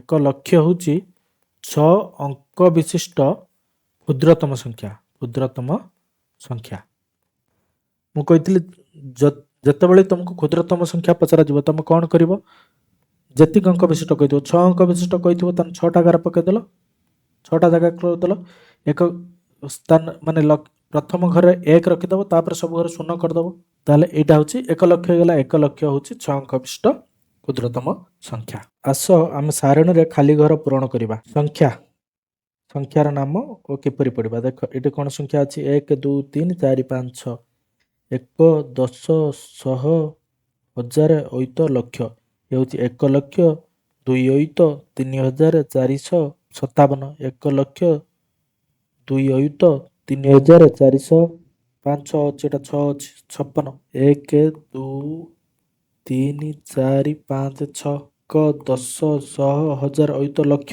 ଏଟା ହେଉଛି 1 ଲକ୍ଷ ତାପରେ 2 ଅୟୁତ ତାପରେ ଏଟା 1000 ଘରେ ଅଛି 3,400 5 6 56 1 ଲକ୍ଷ 2 ଅୟୁତ 3,456 ସେଇଭଳିଆ 3ରେ 1 2 6 5 7 ଏଟା କେମିତି ପଡ଼ିବା 1 10 100 1000 ଅୟୁତ ଲକ୍ଷ 3 ଲକ୍ଷ ଅୟୁତ ଘରେ କିଛି ନାହିଁ 1000 ଘରେ କିଛି ନାହିଁ 3 ଲକ୍ଷ 657 ଏଠି ଲେଖିଦେବା ତାହେଲେ ସଂଖ୍ୟାର ନାମ କ'ଣ 3 ଲକ୍ଷ 657 3 ଲକ୍ଷ 657 କୁ ପଢ଼ିବା ବି ସେମିତି 3 ଲକ୍ଷ 657 ସମାନ ପଡ଼ିବା 5 ଲକ୍ଷ 3,032 ଏଇଠି ଦେଖ କ'ଣ କହୁଛି 5 ଲକ୍ଷ 3,032 ପ୍ରଥମେ 6 ଏଟା ଗୋଟେ ଲକ୍ଷ ମାନେ 6 ଅଙ୍କ ବିଶିଷ୍ଟ ସଂଖ୍ୟା ଏଟା 6ଟା ଗାର ଆମେ ପକାଇଦେବା 3 4 5 6 ଲକ୍ଷ ଏଟା କେତେ ଘର 1 ଘର ଏଟା 10 ଘର ଏଟା 100 ଘର ଏଟା 1000 ଘର ଏଟା ଅୟୁତ ଘର ଏଟା ଲକ୍ଷ ଘର କେତେ କହୁଛି 5 ଲକ୍ଷ 7,000 ଏଟା 5 ଲକ୍ଷ ଏଇଠି ରହିଗଲା ଅୟୁତ ଘର କିଛି କହିଛି କି ନା ତାର ଶୂନ ରଖିଦେବ 7,000 1000 ଜାଗାରେ 7 ଲେଖିଦେବ 25 ସତ କିଛି କହିଛି କେତେ ଶହ କହିଛି କି ନା 25 ମାନେ ଲାଷ୍ଟ 2ର 5 ଲେଖିଦେବ ଏଇଟା 5 ଲକ୍ଷ 7,025 ୟାକୁ ଯଦି ଆମେ ପଢ଼ିବା ବି ସମାନ ପଡ଼ିବା 5 କାନ୍ତ ଅୟୁତ କିଛି ନାହିଁ 5 ଲକ୍ଷ 7,025 ଲେଖିଲେ ଏଇ ସଂଖ୍ୟାଟି ଲେଖିଦେବ 5 ଲକ୍ଷ 7,025 ତାପରେ କହିଛି 12 ଲକ୍ଷ 908 1 2 3 4 5 6 ଏଟା ହେଉଛି 1 ଘର ଏଟା 10 ଘର, ଏଟା 100 ଘର, ଏଟା 1000 ଘର, ଏଟା ଅୟୁତ ଘର, ଏଟା ଲକ୍ଷ ଘର। 12 ଲକ୍ଷ କହିଛି ତାହେଲେ ଏଇଠି 12 ଲେଖିଦେବ। ତାପରେ 12,09,000 ଅୟୁତ ଘର କିଛି ନାହିଁ, 1000 ଘର କିଛି ନାହିଁ, 900 ଏଇଠି 9 ଲେଖିଦେବ। 8 10 ଘର ବି କିଛି ନାହିଁ, 8 12,09,008 ଏଟା ପଢ଼ିବ ବି ସେଇଆ 12,09,008 ଏଇଠି ସଂଖ୍ୟା ଟିକେ ଲେଖିଦେବ। ତାପରେ କ'ଣ ଦେଇଛି 6ଟା 9 1 2 3 4 5 6 6ଟା 9 1 10 100 1000 ଅୟୁତ ଲକ୍ଷ 9 ଲକ୍ଷ 9 ଅୟୁତ 9,000 9,999 9 ଲକ୍ଷ 9 ଅୟୁତ 9,999। ୟାକୁ ଆମେ କ'ଣ ପଢ଼ିବା କେମିତି ନା ମୁଁ କହିଥିଲି ପ୍ରଥମେ ଡାହାଣ ଆଡ଼ୁ 3ଟା ପରେ ଗୋଟେ କମା ଦେବ, ତାପରେ 2ଟା ପରେ ଗୋଟେ କମା ଦେବ। ୟାକୁ ପଢ଼ିବା 9,99,999। 9 ଲକ୍ଷ ପଢ଼ିଦେଲ, ତାପରେ ଯେତିକି ଥିବ 2ଟା ଥିବ ଯେଉଁ ସଂଖ୍ୟାକୁ ମିଶାଇକି ତାକୁ ତାପରେ କମା ଦେଇଦେବ, ତାହେଲେ ସେତିକି 1000 ହେଇଯିବ, କାରଣ ତାପରେ 3ଟା ସଂଖ୍ୟା ଅଛି। ସେଟା ହେଇଯିବ 99,999। 9,99,999। ତୁମେ କେବେ ଚିଠି ପାଇଛ କି? କାହାଠାରୁ ଚିଠି ପାଇଛ? ପୋଷ୍ଟ କାର୍ଡ଼ରେ କେବେ ଚିଠି ଲେଖିଛ କି? ଚିଠିର ପିନ୍କୋଡ଼ର ନମ୍ବର ସଂଖ୍ୟାଟି କେତେ ଅଙ୍କ ବିଶିଷ୍ଟ ସଂଖ୍ୟା ଦେଖ, ଏଠାର ପିନ୍କୋଡ଼ଟି ଲେଖ। ଦେଖ ଏଇଟା ଗୋଟେ ପୋଷ୍ଟ କାର୍ଡ଼, ଏଇଟାକୁ କୁହନ୍ତି ଗୋଟେ ଇନଲ୍ୟାଣ୍ଡ ଲେଟର କୁହାଯାଉଥିଲା। ଏଇଟା ଦେଖ ଏଇଠି ଅଛି ପିନ୍କୋଡ଼ ଲେଖା ହେଇଛି। ପିନ୍କୋଡ଼ କେତେ ସଂଖ୍ୟା ଅଙ୍କ ବିଶିଷ୍ଟ ସଂଖ୍ୟା 1 2 3 4 5 6। ପିନ୍କୋଡ଼ ହେଉଛି 6 ଅଙ୍କ ବିଶିଷ୍ଟ ସଂଖ୍ୟା 756,009 ହେଉଛି 6 ଅଙ୍କ ବିଶିଷ୍ଟ ସଂଖ୍ୟା। ଦେଖ 6ଟା ଘର ଦିଆହେଇଛି, 6ଟା ଘର ଦିଆହେଇଛି 1 2 3 4 5 6। ପ୍ରଥମ ଘର ଅଛି 7, ତାପରେ 5, ତାପରେ 6, ତାପରେ 0 0, ତାପରେ 9। ଏଇଟା ହେଉଛି ପିନ୍କୋଡ଼। ପିନ୍କୋଡ଼ ଏମିତି ଲେଖାଯାଏ ଚିଠିରେ। ଏଠି କ'ଣ କହୁଛି 5-6ଟି ପୁରୁଣା ଚିଠି ସଂଗ୍ରହ କର। କେଉଁ ସ୍ଥାନରୁ ଚିଠି ଆସିଛି ତାର ତାଲିକା କର। ଚିଠି ଆସିଥିବା ସ୍ଥାନମାନଙ୍କର ପିନ୍କୋଡ଼ ଲେଖ। ତୁମ ଅଞ୍ଚଳର ପିନ୍କୋଡ଼ କେତେ? ପୋଷ୍ଟମାଷ୍ଟର ବୁଝି ଲେଖ। କେତେଟା ତୁମେ ଚିଠି ସଂଗ୍ରହ କରିବ? ଚିଠିରେ ଦେଖ, ଚିଠିରେ ଲେଖା ହେଇଥିବ ଫ୍ରମ୍। ଫ୍ରମ୍ ମାନେ ଯିଏ ପଠାଇଥିବ ତା ଆଡ୍ରେସ୍ ଥିବ, ତାପରେ ଯାହାକୁ ପଠା ହେଇଥିବ ଟୁ ଲେଖା ହେଇଥିବ। ଏଠି ଫ୍ରମ୍ ଆଉ ଟୁରେ ତା କ'ଣ ଥାଏ ପିନ୍କୋଡ଼ ବି ଦିଆହେଇଥିବ। ପିନ୍କୋଡ଼ଟା ଗୋଟେ 6 ଅଙ୍କ ବିଶିଷ୍ଟ ସଂଖ୍ୟା ଲେଖା ହେଇଥିବ। 6 ଅଙ୍କ ବିଶିଷ୍ଟ ସଂଖ୍ୟା ଏମିତି ଲେଖା ହେଇଥିବ 7 5 6 0 0 1 ଏମିତି ଲେଖା ହେଇଥିବ। ତୁମେ କିଛି ଚିଠି ସଂଗ୍ରହ କରିକି ତାର ପିନ୍କୋଡ଼ କ'ଣ ଅଛି ଲେଖିବ ଗୋଟେ ଜାଗାରେ। ଆଉ ତୁମେ ତୁମ ଯେଉଁ ଏରିଆରେ ରହୁଛ ତାର ପିନ୍କୋଡ଼ କେତେ ତୁମେ ଲେଖିବ। ମୋତେ କମେଣ୍ଟ ବକ୍ସରେ ଲେଖି ଦିଅ କ'ଣ ତୁମର ପିନ୍କୋଡ଼। ନହେଲେ ତୁମେ ନ ଜାଣିଛ ନିଜର ବାପା ମାଆଙ୍କୁ ପଚାର, ବଡ଼ ଭାଇଙ୍କୁ ପଚାର, ନହେଲେ ପୋଷ୍ଟମାଷ୍ଟରଙ୍କୁ ପଚାର। ପୋଷ୍ଟ ଅଫିସରେ ଯାଇ ପଚାରିଲେ ସେ ତୁମର ପିନ୍କୋଡ଼ କହିଦେବେ। ତୁମ ପାଖକୁ ତୁମର ଜଣେ ସାଙ୍ଗ ଚିଠି ଲେଖିବ। କେଉଁ ଠିକଣାରେ ଚିଠି ଦେଲେ ଚିଠି ତୁମ ପାଖରେ ପହଞ୍ଚିବ ଲେଖ। ଠିକଣାର ପିନ୍କୋଡ଼ ନିହାତି ଦେବ। ଏଇଠି ତୁମକୁ ଠିକଣା ଲେଖିବାର ଅଛି। ଠିକଣା କେମିତି ଲେଖିବ? ଠିକଣାରେ ପ୍ରଥମେ 8 ଲେଖିବ, ମାନେ ତୁମ ଗାଁ। ତାପରେ ଲେଖିବ ପୋଷ୍ଟ ଲେଖିବ। ତୁମର ପୋଷ୍ଟ ଅଫିସ୍ କେଉଁଠି କେଉଁଠି 2ଟା ଯାକ ସମାନ ଥାଏ, ତାକୁ ଆମେ ଏମିତି 8 ଗାର ଦେଇକି ପୋଷ୍ଟ ଲେଖିପାରିବା। ତାପରେ ଭାଇଆ ଲେଖିବ। ତାପରେ ଡିଷ୍ଟ୍ରିକ୍ଟ କେଉଁ ଜିଲ୍ଲାରେ ଅଛି ଲେଖିବ। ତାପରେ ରାଜ୍ୟ କେଉଁଠି ଲେଖିବ, ଷ୍ଟେଟ୍ ଲେଖିବ। ତାପରେ ତୁମର ପିନ୍କୋଡ଼ ଲେଖିବ। ପିନ୍କୋଡ଼ ଯାହା ବି ଥିବ 756,000 1 2 ଯାହା ଥିବ ପିନ୍କୋଡ଼ ବି ତୁମେ ଲେଖିବ। ଏମିତି ତୁମ ଠିକଣାଟା ତୁମେ ଲେଖିବ। ଗତ ସପ୍ତାହରେ ବିଭିନ୍ନ ସ୍ଥାନକୁ ଯାଇଥିବା ଅଣ୍ଡା ଓ ଟ୍ରକ୍ ଭଡ଼ା ବାବଦକୁ ଫାର୍ମ ପାଇଥିବା ଟଙ୍କାର ପରିମାଣକୁ ତଳ ସାରଣୀରେ ଦିଆଯାଇଛି। ସେହି ସାରଣୀକୁ ସୁରମା ସ୍ଥାନର ନାମ ଟଙ୍କା ପରିମାଣ ଜାଣିଲା। ଭୁବନକୁ ଯାଇଛି କେତେ? 1 10 100 1000 ଅୟୁତ ଲକ୍ଷ 4 ଲକ୍ଷ 3 ଅୟୁତ 7,568। ବାକୁ ପଢ଼ିବା 4,37,568। ସେଗୁଡ଼ା କଟକକୁ କେତେ ଯାଇଛି? 1 10 1 10 100 1000 ଅୟୁତ ଲକ୍ଷ 8,10,590। 8 ଗୁଡ଼କୁ କେତେ ଯାଇଛି? 1 10 100 1000 ଅୟୁତ ଲକ୍ଷ 5,00,000 3 2 32,105। କାମାକ୍ଷାନଗରକୁ କେତେ ଯାଇଛି? 1 10 100 1000 ଅୟୁତ ଲକ୍ଷ 3,70,865। ସୁକିନ୍ଦାକୁ କେତେ ଯାଇଛି? 1 10 100 1000 ଅୟୁତ ଲକ୍ଷ ଲକ୍ଷ ଘରେ 9 ଅଛି, 9 ଲକ୍ଷ। ତାପରେ 2ଟା ମିଶାଇ ଦେବ, ମାନେ ଛାଡ଼ିକି କମା ଦେବ। 8 7 87, 9,87,030। ଅନୁଗୁଳକୁ କେତେ ଯାଇଛି? 1 10 100 1000 ଅୟୁତ ଲକ୍ଷ 7,00,000 କେତେ ହଜାର? 0 5 ମାନେ 5,040। ସେଗୁଡ଼ା ହିନ୍ଦଳକୁ କେତେ ଯାଇଛି? 1 10 100 1000 ଅୟୁତ ଲକ୍ଷ 5,30,005। ଏତିକି ଯାଇଛି। ଏଇଠି ସେଇଟା ଲେଖିଛି ଦେଖ। କମା ଦେଇଦେଲା ଫଳରେ କେତେ ସୁବିଧା ହେଇଯାଇଛି ଦେଖ। ଏଇ ଯେଉଁ ସଂଖ୍ୟାଟିକୁ ଏଇଠି ଯେଉଁ ଲେଖା ହେଇଛି ତାକୁ ସବୁ କମା ଦେଇଦେଲା ପରେ ପଢ଼ିବା ପାଇଁ କେତେ ସୁବିଧା ହେଇଗଲା ଦେଖ। ଡାହାଣ ଆଡ଼ୁ ତିନିଟି ସଂଖ୍ୟା ଛାଡ଼ି ଗୋଟେ କମା ଦିଆହେଇଛି, ତାପରେ ଦୁଇଟି ଛାଡ଼ି ଗୋଟେ କମା ଦିଆହେଇଛି। ତାହେଲେ ଦେଖ 1 10 100 1 10 100 1000 ଅୟୁତ ଲକ୍ଷ, ଲକ୍ଷ ତ ଜାଣିପାରିଲ ଲକ୍ଷ ମାନେ 4 ଲକ୍ଷ, ତାପରେ ଯେତିକି ଥିବ ସେତିକି ହଜାର, ଏଠି କେତେ ଅଛି 37,568 ଲେଖା ହେଇଛି, 4,37,568। ସେଭଳିଆ ଦେଖ ଏଠି ତିନିଟା ପରେ କମା ଦିଆହେଇଛି, ତାପରେ ଦୁଇଟା ପରେ କମା ଦିଆହେଇଛି, ଏଠି ଲକ୍ଷ ଘରେ 8 ଅଛି, 8 ଲକ୍ଷ ଘରେ 8 ଅଛି ମାନେ ଏଟା 8 ଲକ୍ଷ, ତାପରେ ଏଇଠି 10,590, 8 ଲକ୍ଷ 10,590। ସେଭଳିଆ 8 ଗୁଡ଼କୁ କେତେ ହେଇଛି, ତିନିଟା ସଂଖ୍ୟା ପରେ ଦେଖ କମା ଦିଆହେଇଛି, ତାପରେ ଦୁଇଟା ସଂଖ୍ୟା ପରେ କମା ଦିଆଯାଇଛି, ତାପରେ 5 ଅଛି, ଲକ୍ଷ ଘରେ 5 ଅଛି, 5 ହଜାର ଘରେ 32 ଅଛି, 5,32,105 ଟଙ୍କା, 5,32,105 ଟଙ୍କା। ସେମିତି କାମାକ୍ଷାନଗରକୁ କେତେ ଯାଇଛି, ଏଠି ତିନିଟା ପରେ କମା ଦିଆଯାଇଛି, ତାପରେ ଦୁଇଟା ପରେ କମା ଦେଇଛି, 3,70,865, 3,70,865। ତାପରେ ସୁକିନ୍ଦାକୁ କେତେ ଯାଇଛି, ତିନିଟା ପରେ କମା ଦିଆଯାଇଛି, ତାପରେ ଦୁଇଟା ପରେ କମା ଦିଆଯାଇଛି, ତାପରେ ଲକ୍ଷ ଘରେ ଅଛି 9,87,030 ଟଙ୍କା, 9,87,030 ଟଙ୍କା। ସେମିତି ଏଠି ଅନୁଗୁଳକୁ କେତେ ଯାଇଛି ଦେଖ, ତିନିଟା ପରେ କମା ଦିଆଯାଇଛି, ତାପରେ ଦୁଇଟା ପରେ କମା ଦିଆଯାଇଛି, ଲକ୍ଷ ଘରେ 7 ଅଛି, 7 ଲକ୍ଷ, ତାପରେ 0,5 ମାନେ 5,040 ଟଙ୍କା, 7,05,040 ଟଙ୍କା। ହିନ୍ଦଳକୁ ସେମିତି କେତେ ଯାଇଛି, ତିନିଟା ପରେ ଗୋଟେ କମା, ଦୁଇଟା ପରେ ଗୋଟେ କମା, ତାପରେ ଲକ୍ଷ ଘରେ 5 ଲକ୍ଷ, ତାପରେ 30,005 ଟଙ୍କା, 5,30,005 ଟଙ୍କା, ଏତିକି ହବ। ପୂର୍ବ ସାରଣୀରେ ଲେଖାଯାଇଥିବା ସଂଖ୍ୟା ଓ ବାପା ଲେଖିଥିବା ସଂଖ୍ୟାର କ'ଣ ଭିନ୍ନତା ଲକ୍ଷ୍ୟ କରୁଛ? କମା ବ୍ୟବହାର ସଂଖ୍ୟା ଲେଖିବା ପ୍ରଣାଳୀ ଦେଖି ସୁରମା କମାର ବ୍ୟବହାରର କାରଣ ପଚାରିଲା। ବଡ଼ ସଂଖ୍ୟାକୁ ସହଜରେ ପଢ଼ିବା ପାଇଁ ସଂଖ୍ୟା ଲେଖିବା ପରେ କମା ବ୍ୟବହାର କରାଯାଏ ବୋଲି ବାପା କହିଲେ। ଆମେ ଜାଣିଛୁ ବଡ଼ ସଂଖ୍ୟାଟିକୁ ସହଜରେ ପଢ଼ିବା ପାଇଁ ଆମେ କମା ବ୍ୟବହାର କରନ୍ତି। କମା ବ୍ୟବହାର ଧାରଣାଟି ଜାଣିବା ପାଇଁ ବାପାଙ୍କୁ ପଚାରିଲା ସୁରମା। ବାପା ସାରଣୀଟି କରି ସୁରମାକୁ କମାର ବ୍ୟବହାରର ଧାରଣାଟି ବୁଝାଇଦେଲେ। କେମିତି ଦେଖ, ଏଠି କେତୋଟି ସଂଖ୍ୟା ଅଛି, 1 10 100 1000 ଅୟୁତ ଲକ୍ଷ। ଲକ୍ଷ୍ୟ କଲା ପରେ ଦେଖିବ ତମେ 100ରୁ 1 ପର୍ଯ୍ୟନ୍ତ ମାନେ 100 10 1, ଏକକୁ କୁହାଯାଏ ପ୍ରଥମ ଭାଗ, ତାପରେ ଅୟୁତ 1000କୁ କୁହାଯାଏ ଦ୍ୱିତୀୟ ଭାଗ, ଆଉ ଲକ୍ଷକୁ କୁହାଯାଏ ତୃତୀୟ ଭାଗ। ପ୍ରଥମ ଭାଗ ପରେ ଗୋଟେ କମା ଦିଆଯାଏ, ପୁଣି ଦ୍ୱିତୀୟ ଭାଗ ପରେ ଗୋଟେ କମା ଦିଆଯାଏ, ତାପରେ ଗୋଟେ ତୃତୀୟ ଭାଗ ପରେ ଗୋଟେ କମା ଦିଆଯାଏ।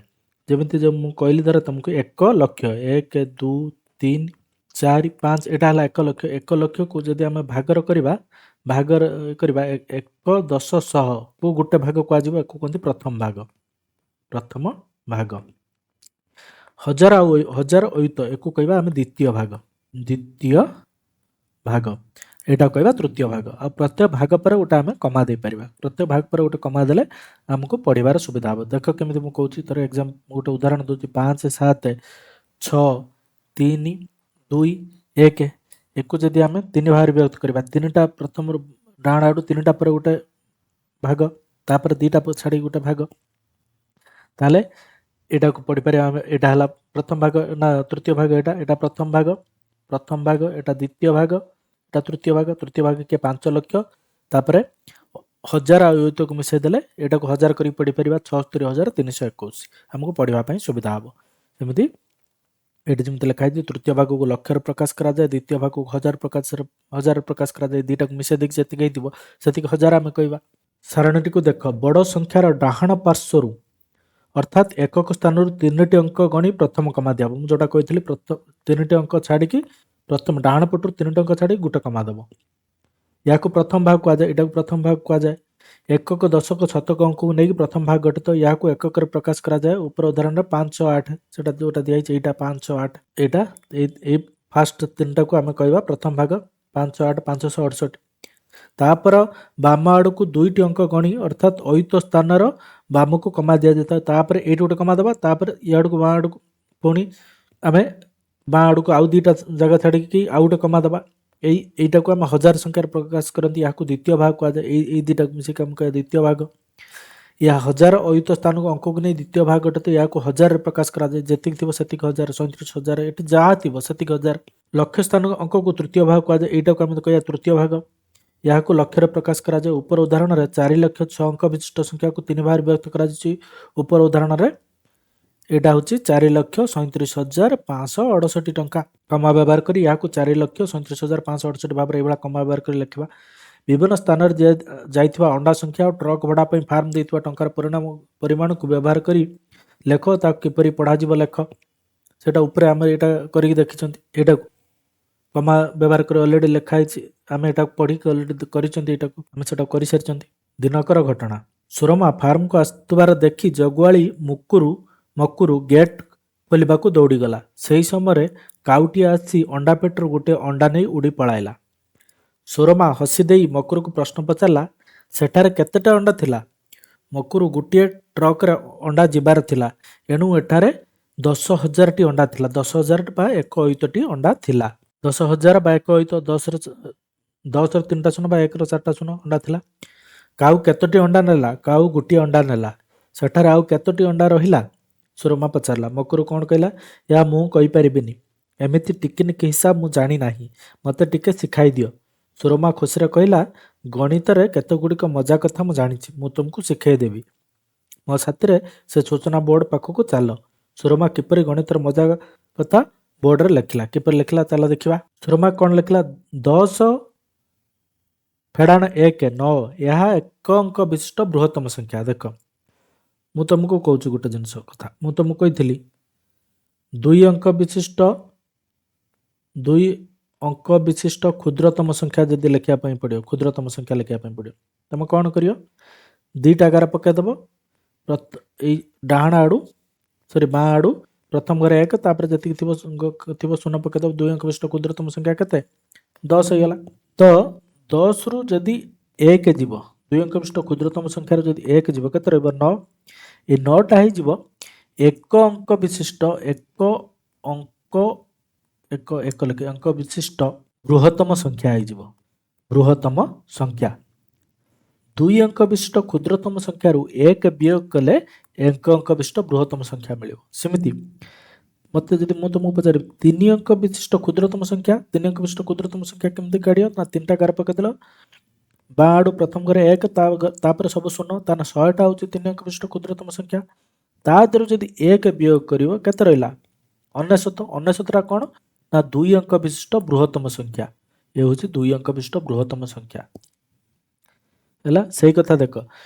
10ରୁ 1 ଗଲେ 9, 9 ହେଉଛି 1 ଅଙ୍କ ବିଶିଷ୍ଟ ବୃହତ୍ତମ ସଂଖ୍ୟା। ସେଭଳିଆ 100ରୁ 1 ଗଲେ 99, 99 ହେଉଛି 2 ଅଙ୍କ ବିଶିଷ୍ଟ ବୃହତ୍ତମ ସଂଖ୍ୟା। ସେଭଳିଆ 1000ରୁ 1 ଗଲେ 999, 999 ହେଉଛି 3 ଅଙ୍କ ବିଶିଷ୍ଟ ବୃହତ୍ତମ ସଂଖ୍ୟା। ସେଭଳିଆ 10,000 ବା 1 ଅୟୁତରୁ 1 ଗଲେ କେତେ ହେବ? 4ଟା 9, 4 ଅଙ୍କ ବିଶିଷ୍ଟ ବୃହତ୍ତମ ସଂଖ୍ୟା। 1 ଅୟୁତଟା ହେଉଛି 5 ଅଙ୍କ ବିଶିଷ୍ଟ କ୍ଷୁଦ୍ରତମ ସଂଖ୍ୟା। 5 ଅଙ୍କ ବିଶିଷ୍ଟ କ୍ଷୁଦ୍ରତମ ସଂଖ୍ୟାରୁ 1 ଗଲେ 4 ଅଙ୍କ ବିଶିଷ୍ଟ ବୃହତ୍ତମ ସଂଖ୍ୟା ମିଳିବ। ସେଇଭଳିଆ ଇଏ ହେଉଛି 6 ଅଙ୍କ ବିଶିଷ୍ଟ କ୍ଷୁଦ୍ରତମ ସଂଖ୍ୟା 1 ଲକ୍ଷ। 6 ଅଙ୍କ ବିଶିଷ୍ଟ କ୍ଷୁଦ୍ରତମ ସଂଖ୍ୟାରୁ 1 ଗଲେ 5 ଅଙ୍କ ବିଶିଷ୍ଟ ବୃହତ୍ତମ ସଂଖ୍ୟା ରହିବ। ଏଇଟା ହେଉଛି ତାର ନିୟମ। ବୁଝିପାରିଲ ନା? ଆଉଥରେ କହିଦେଉଛି ମୁଁ ଏଟାକୁ କରିକି। 2 ଅଙ୍କ ବିଶିଷ୍ଟ କ୍ଷୁଦ୍ରତମ ସଂଖ୍ୟା, 2 ଅଙ୍କ ବିଶିଷ୍ଟ କ୍ଷୁଦ୍ରତମ ସଂଖ୍ୟା ଲେଖିବା। ଏଇ ଏପଟର କ୍ଷୁଦ୍ରତମ ଲେଖିବା, ଏପଟର ବୃହତ୍ତମ ଲେଖିବା। ହେଲା, ଏଟା କ୍ଷୟ ଲେଖିଲି କ୍ଷୁଦ୍ରତମ, ଏଟା ବୃହତ୍ତମ ବୃ ଲେଖିଲି। 2 ଅଙ୍କ ବିଶିଷ୍ଟ କ୍ଷୁଦ୍ରତମ ସଂଖ୍ୟା କେତେ? ମୁଁ କହିଲି 1 ଆଉ 0, 10। 2 ଅଙ୍କ ବିଶିଷ୍ଟ ବୃହତ୍ତମ ସଂଖ୍ୟା କେତେ? ନା 2ଟା 9। ଯେତିକି ଅଙ୍କ କହିଥିବ ସେତିକି 9 ଲେଖିଦେବ। ଏଇ 2 ଅଙ୍କ ବିଶିଷ୍ଟ କ୍ଷୁଦ୍ରତମ ସଂଖ୍ୟାରୁ ଯଦି ମୁଁ 1 ଫେଡ଼ିବି, ଏ କେତେ ହେଲା? 10ରୁ 1 ଗଲେ କେତେ ହେଇଯିବ? 9। 9ଟା ହେଇଯିବ 1 ଅଙ୍କ ବିଶିଷ୍ଟ ବୃହତ୍ତମ ସଂଖ୍ୟା ହେଇଯିବ। ସେଇଭଳିଆ 3 ଅଙ୍କ ବିଶିଷ୍ଟ କ୍ଷୁଦ୍ରତମ ସଂଖ୍ୟା କିଏ? 100। 100ରୁ ଯଦି 1 ଫେଡ଼ିବ, 99 ହେଲା। 99ଟା କ'ଣ? ନା 2 ଅଙ୍କ ବିଶିଷ୍ଟ ବୃହତ୍ତମ ସଂଖ୍ୟା। 4 ଅଙ୍କ ବିଶିଷ୍ଟ କ୍ଷୁଦ୍ରତମ ସଂଖ୍ୟା କିଏ? 1ର 3ଟା ଶୂନ, 1000। ତା ଦେହରୁ ଯଦି 1 ଫେଡ଼ିବା, କେତେ ହେବ? 3ଟା 9। 3ଟା 9 କ'ଣ? ନା 3 ଅଙ୍କ ବିଶିଷ୍ଟ ବୃହତ୍ତମ ସଂଖ୍ୟା। ସେହି ସୂତ୍ର ଅନୁସାରେ ଯଦି 5 ଅଙ୍କ ବିଶିଷ୍ଟ କ୍ଷୁଦ୍ରତମ ସଂଖ୍ୟା କେତେ? 1ର 4ଟା ଶୂନ ବା 1 ଅୟୁତ, ତା ଦେହରୁ ଯଦି 1 ଫେଡ଼ିଦେବା, ତାହେଲେ 5 ଅଙ୍କ ବିଶିଷ୍ଟ କ୍ଷୁଦ୍ରତମ ସଂଖ୍ୟାରୁ 1 ଗଲେ ସେ ହେବ 4 ଅଙ୍କ ବିଶିଷ୍ଟ ବୃହତ୍ତମ ସଂଖ୍ୟା। 4 ଅଙ୍କ ବିଶିଷ୍ଟ ବୃହତ୍ତମ ସଂଖ୍ୟା କେତେ? 4ଟା 9। ହେଲା, ସେଇଭଳିଆ 6 ଅଙ୍କ ବିଶିଷ୍ଟ କ୍ଷୁଦ୍ରତମ ସଂଖ୍ୟା କିଏ? 6 ଅଙ୍କ ବିଶିଷ୍ଟ କ୍ଷୁଦ୍ରତମ ସଂଖ୍ୟା କିଏ? ଆମେ ଜାଣିଛନ୍ତି 1 ଲକ୍ଷ। 6 ଅଙ୍କ ବିଶିଷ୍ଟ କ୍ଷୁଦ୍ରତମ ସଂଖ୍ୟା 1 ପ୍ରଥମେ ଲେଖିଦେବ, ତାପରେ 3, 4, 5।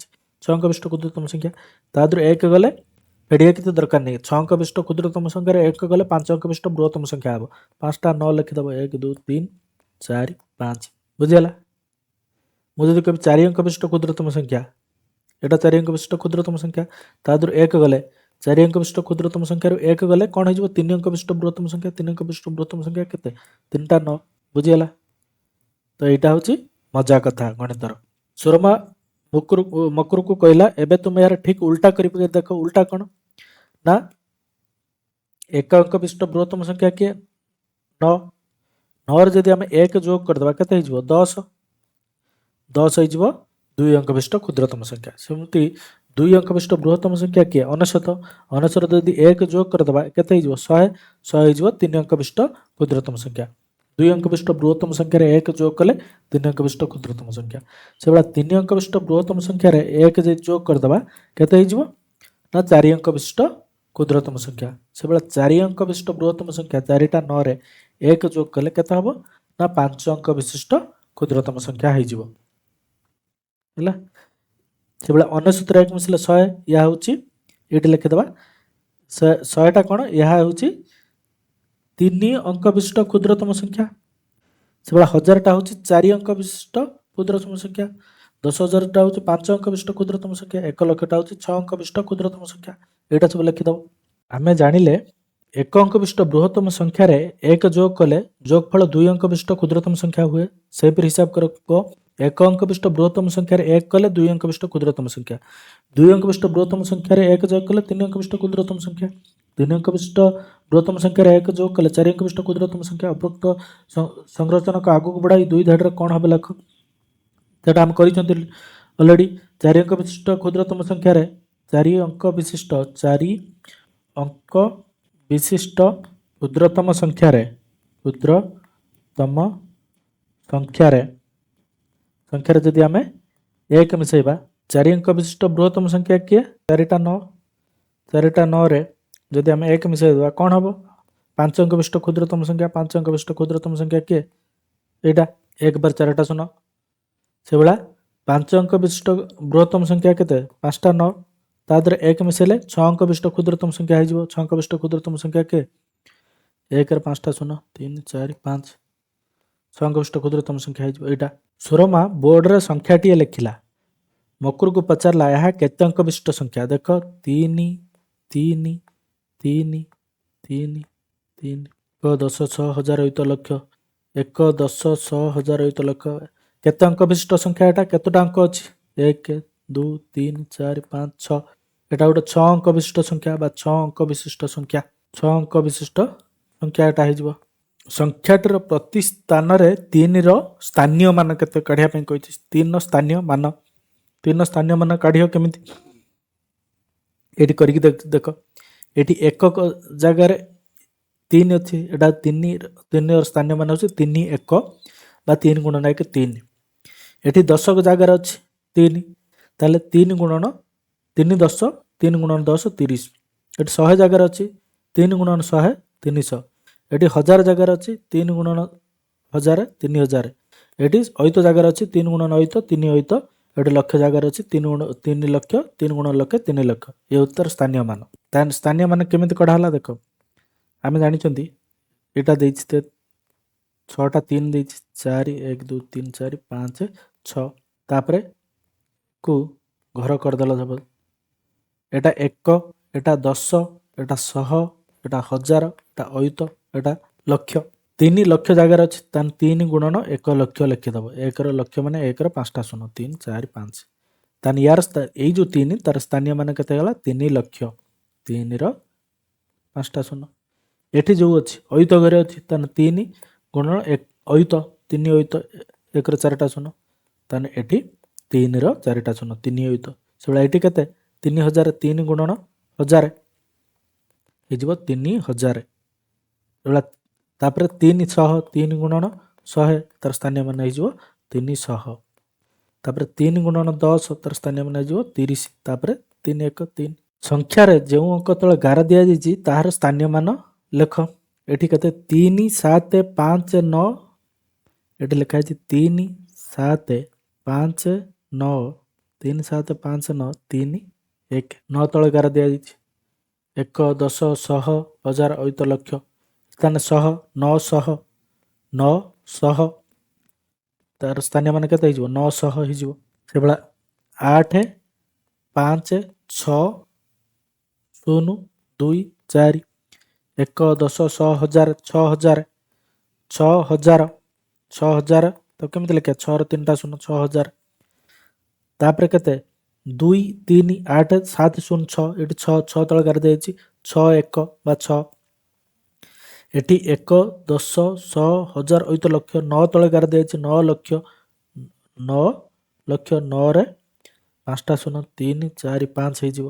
ଏଠି 1 10 100 1000 ଅୟୁତ ଲକ୍ଷ 4 ତଳେ ଗାରିଦେଇ 4 ଅୟୁତ ଯିଏ କେତେ 4ର 4ଟା ଶୂନ 1 2 3 4 ଏଇଟା ହେଉଛି ତାର ସ୍ଥାନୀୟ ମାନ। ଶୂନ ଯେକୌଣସି ସ୍ଥାନରେ ରହିଲେ ମଧ୍ୟ ତାର ସ୍ଥାନୀୟ ମାନ ଶୂନ ହୁଏ। ଶୂନ ଯେକୌଣସି ଜାଗାରେ ରହିଲେ 4 0 0 0 0 ଏଠି ତାର ସ୍ଥାନୀୟ ମାନ ଶୂନ। ଏ ସବୁ ଶୂନ ଏର ସ୍ଥାନୀୟ ମାନ। 4 2 3 5 ରେ 2 ର ସ୍ଥାନୀୟ ମାନ 200 1 10 100 ଶତକ ଜାଗାରେ ଅଛି ତାହେଲେ ଇଏ ହବ 200 ହବ, କିନ୍ତୁ ତାର ସାଂଖ୍ୟିକ ମାନ ହେଉଛି 2 ସଂଖ୍ୟାରେ ଏଠି 2 ଲେଖା ହେଇଛି, କିନ୍ତୁ ତାର ସ୍ଥାନୀୟ ମାନ ହେଉଛି କେତେ, ତାର ମୂଲ୍ୟଟା କେତେ ନା ଯେହେତୁ ଶତକ ଜାଗାରେ ଅଛି ସେ 200 ହବ। 4 2 3 5 ରେ 4 ର ସ୍ଥାନୀୟ ମାନ କେତେ 1000, ତାହେଲେ 4000। ଉତ୍ତର ଲେଖ 1 0 2 3 4 କୁ ବ୍ୟବହାର କରି 4ଟି 5 ଅଙ୍କ ବିଶିଷ୍ଟ ସଂଖ୍ୟା ଲେଖ ଯେପରି ଅଙ୍କ 2 ପ୍ରତ୍ୟେକ ସଂଖ୍ୟାର ବିଭିନ୍ନ ସ୍ଥାନରେ ରହିବ। ତୁମେ ଲେଖିଥିବା ପ୍ରତ୍ୟେକ ସଂଖ୍ୟାରେ 2ର ସ୍ଥାନୀୟ ମାନ କେତେ ହେବ ଲେଖ। ହେଲା, ଚାଲ କରିବା। ମୁଁ ଏଟା ଜାଗା କମ ପାଇଁ ମୁଁ ଏଟା କରିକି ଲିଭେଇ ଦେବି, ତମେ ଯଦି ଏଟା ଦେଖୁଥିବ ନୋଟ୍ କରିଦେବ। 1 0 2 3 4 କୁ ଆମକୁ 4ଟି 5 ଅଙ୍କ ବିଶିଷ୍ଟ ସଂଖ୍ୟା କରିବାର ଅଛି ଏହାକୁ ବ୍ୟବହାର କରିକି। ତାହେଲେ ଏକ ଦେଖ 5 ଅଙ୍କ ବିଶିଷ୍ଟ ସଂଖ୍ୟା, ପ୍ରଥମ ଗୋଟେ 5 ଅଙ୍କ ବିଶିଷ୍ଟ ସଂଖ୍ୟା ଲେଖା 3 4 5 5ଟା ଅଙ୍କ ରହିବ। ଆଉ ସେ କହୁଛି ଯେପରି ଅଙ୍କ 2 ପ୍ରତ୍ୟେକ ସଂଖ୍ୟାର ବିଭିନ୍ନ ସ୍ଥାନରେ ରଖିବ, ଭିନ୍ନ ଭିନ୍ନ ସ୍ଥାନରେ ରଖିବ। ଯଦି ଏଠି 2ଟା ଆମେ ଏକକ ସ୍ଥାନରେ ରଖିବା, ତାପରେ ସଂଖ୍ୟାର 2ଟା ଦଶକ ସ୍ଥାନରେ, ତାପରେ ଶହକ ସ୍ଥାନରେ ଏମିତି ରଖିବା। ଯେହେତୁ ଏଟା ମନେ ରଖିଥିବ, ଏଟା ତମର ଆଦର୍ଶ ତମର ହେଉଛି ନବୋଦୟ ବିଦ୍ୟାଳୟରେ ଆସିବ ଏଇଭଳିଆ କ୍ୱେଶ୍ଚନ୍ କି ଏକୁ ନେଇ ଗୋଟେ 5 ଅଙ୍କ ବିଶିଷ୍ଟ ସଂଖ୍ୟା କର। 5 ଅଙ୍କ ବିଶିଷ୍ଟ ସଂଖ୍ୟା କରି ଯଦି ଶୂନକୁ ଆମେ ପ୍ରଥମେ ଲେଖିପାରିବା କି? ଯଦି ଶୂନକୁ ପ୍ରଥମରେ ଲେଖିଦେବା ତାହେଲେ ବାଁ ପଟରେ ଯଦି ଲେଖିଦେବା ତାହେଲେ ଇଏ ଆଉ 5 ଅଙ୍କ ବିଶିଷ୍ଟ ସଂଖ୍ୟା ହେଇକି ରହିବନି। ତାପରେ ଯଦି 1 2 3 4 ଲେଖିବା ତାହେଲେ ଇଏ 5 ଅଙ୍କ ବିଶିଷ୍ଟ, ଇଏ 4 ଅଙ୍କ ସଂଖ୍ୟା ବିଶିଷ୍ଟ 4 ଅଙ୍କ ବିଶିଷ୍ଟ ସଂଖ୍ୟା ହେଇଯିବ। ସେଥିପାଇଁ ଶୂନ ଆମେ ପ୍ରଥମେ ଲେଖିପାରିବା ନାହିଁ, ଆମକୁ ଶୂନକୁ ମଝିରେ କୋଉଠି ଲେଖିବା ପାଇଁ ପଡ଼ିବ। ଏବେ 5ଟା ଗାର ପକାଇଦେବା 1 2 3 4 5। ଏବେ ଏଇଠି 1 ରଖିଲେ, ପ୍ରଥମରେ 1 ଧରି ଲେଖିଦେଲେ, ତାପରେ 2ଟାକୁ ବିଭିନ୍ନ ଜାଗାରେ ଲେଖିଲେ, ମୁଁ ପ୍ରଥମେ ଏଠି ଏକକ ଘରେ ରଖିଲି, ତାପରେ ଏଠି 4, ତାପରେ 3, ତାପରେ 0 1 0 3 4 2। ଏଇଟା ଗୋଟେ 5 ଅଙ୍କ ବିଶିଷ୍ଟ ସଂଖ୍ୟା ହେଲା। ଏଠି 2ର ସ୍ଥାନୀୟ ମାନ କେତେ? 2 କୋଉ ଘରେ ଅଛି? ଏଟା ଏକକ ଘର, ଏଟା ଦଶକ ଘର, ଏଟା ଶହ ଘର, ଏଟା ହଜାର ଘର, ଏଟା ଅୟୁତ ଘର। ଏଟା ଏକକ ଘରେ ଅଛି 2, ତାହେଲେ 2 1 2 1 କେତେ 2 1 2। ତାପରେ ସଂଖ୍ୟାଟି ଲେଖିବା 5 ଅଙ୍କ ବିଶିଷ୍ଟ ସଂଖ୍ୟା 3 4 5। ମୁଁ ଏଠି 1 ଲେଖିଦେଲି, 2ଟାକୁ ଏଠି ଦଶକ ଘରେ ଲେଖୁଛି, ଏଠି 0 ଲେଖିଦେଲି, ଏଠି 3 ଏଠି 4, ଯେକୌଣସି ଉପାୟରେ ଲେଖିପାରିବ ତମେ ଆଉ କିଛି ବି ଲେଖିପାର। ମୁଁ ଏକ 5 ଅଙ୍କ ବିଶିଷ୍ଟ ସଂଖ୍ୟା କଲି। ଏଠି 2ର ସ୍ଥାନୀୟ ମାନ କେତେ ହେବ? 2 କେତେ ଘରେ ଅଛି? ଏଟା ଏକକ ଘର, ଏଟା ଦଶକ ଘର। 2 10 ଯେ କେତେ 2 ଗୁଣନ 10, 2 ଗୁଣନ 10 କେତେ 20, ତାହେଲେ 2ର ସ୍ଥାନୀୟ ମାନ ଏଠି 20। ତାପରେ ଆଉ ଗୋଟେ 5 ଅଙ୍କ ବିଶିଷ୍ଟ ସଂଖ୍ୟା ଲେଖିବା ଚାଲ 3 4 5। ଏଠି ମୁଁ 2ଟାକୁ ଶତକ ଘରେ ଲେଖିଲି, ଏଠି ମୁଁ 4 ଲେଖିଦେଉଛି, ଏଠି 3 ଲେଖିଦେଉଛି, ଏଠି 1 ଲେଖିଦେଉଛି, ଏଠି 0 ଲେଖିଦେଉଛି। ଏଟା ଗୋଟେ 5 ଅଙ୍କ ବିଶିଷ୍ଟ ସଂଖ୍ୟା। ଏଠି 2ର ସ୍ଥାନୀୟ ମାନ କେତେ 1 10 100 200। 200ଟା କେତେ ହେବ? 2 ଗୁଣନ 100 ବା 200 ହେଲା। 4ଟା କଥା କହିଥିଲା, 4 ଆଉ ଗୋଟେ କରିବା ଚାଲ, ଆଉ ଗୋଟେ ଲେଖିଦେବା 1 2 3 4 5 1 2 3 4 5। ଏଠି ମୁଁ ଲେଖିଦେଲି 3, ଏଠି 2ଟା ଏଇଠି ଲେଖିଦେବି, ଏଠି 4, ଏଟା 0, ଏଟା 1। ଏଠି 2ର ସ୍ଥାନୀୟ ମାନେ କେତେ ହେବ? 1 10 100 1000 2000, 2000ଟାକୁ ଲେଖିବ 2ର 1 2 3 2000 ଲେଖିବ। ତାପରେ ଆଗକୁ ବଢ଼ିବା। ଯେଉଁ 6 ଅଙ୍କ ବିଶିଷ୍ଟ ସଂଖ୍ୟାର 1000 ସ୍ଥାନରେ 4, ଦଶକ ସ୍ଥାନରେ 3, ଲକ୍ଷ ସ୍ଥାନରେ 9 ଏବଂ ଅନ୍ୟ ସ୍ଥାନରେ 0 ଅଛି, ସେଇ ସଂଖ୍ୟାଟି କେତେ? ଏବେ ଦେଖ 6 ଅଙ୍କ ବିଶିଷ୍ଟ ସଂଖ୍ୟା କରିବାର ଅଛି, ଆମେ ଗୋଟେ 6ଟା ଗାର ପକାଇଦେବା 1 2 3 4 5 6। ଏବେ ଯାହା ଯାହା କହିଛି ଲେଖିବା।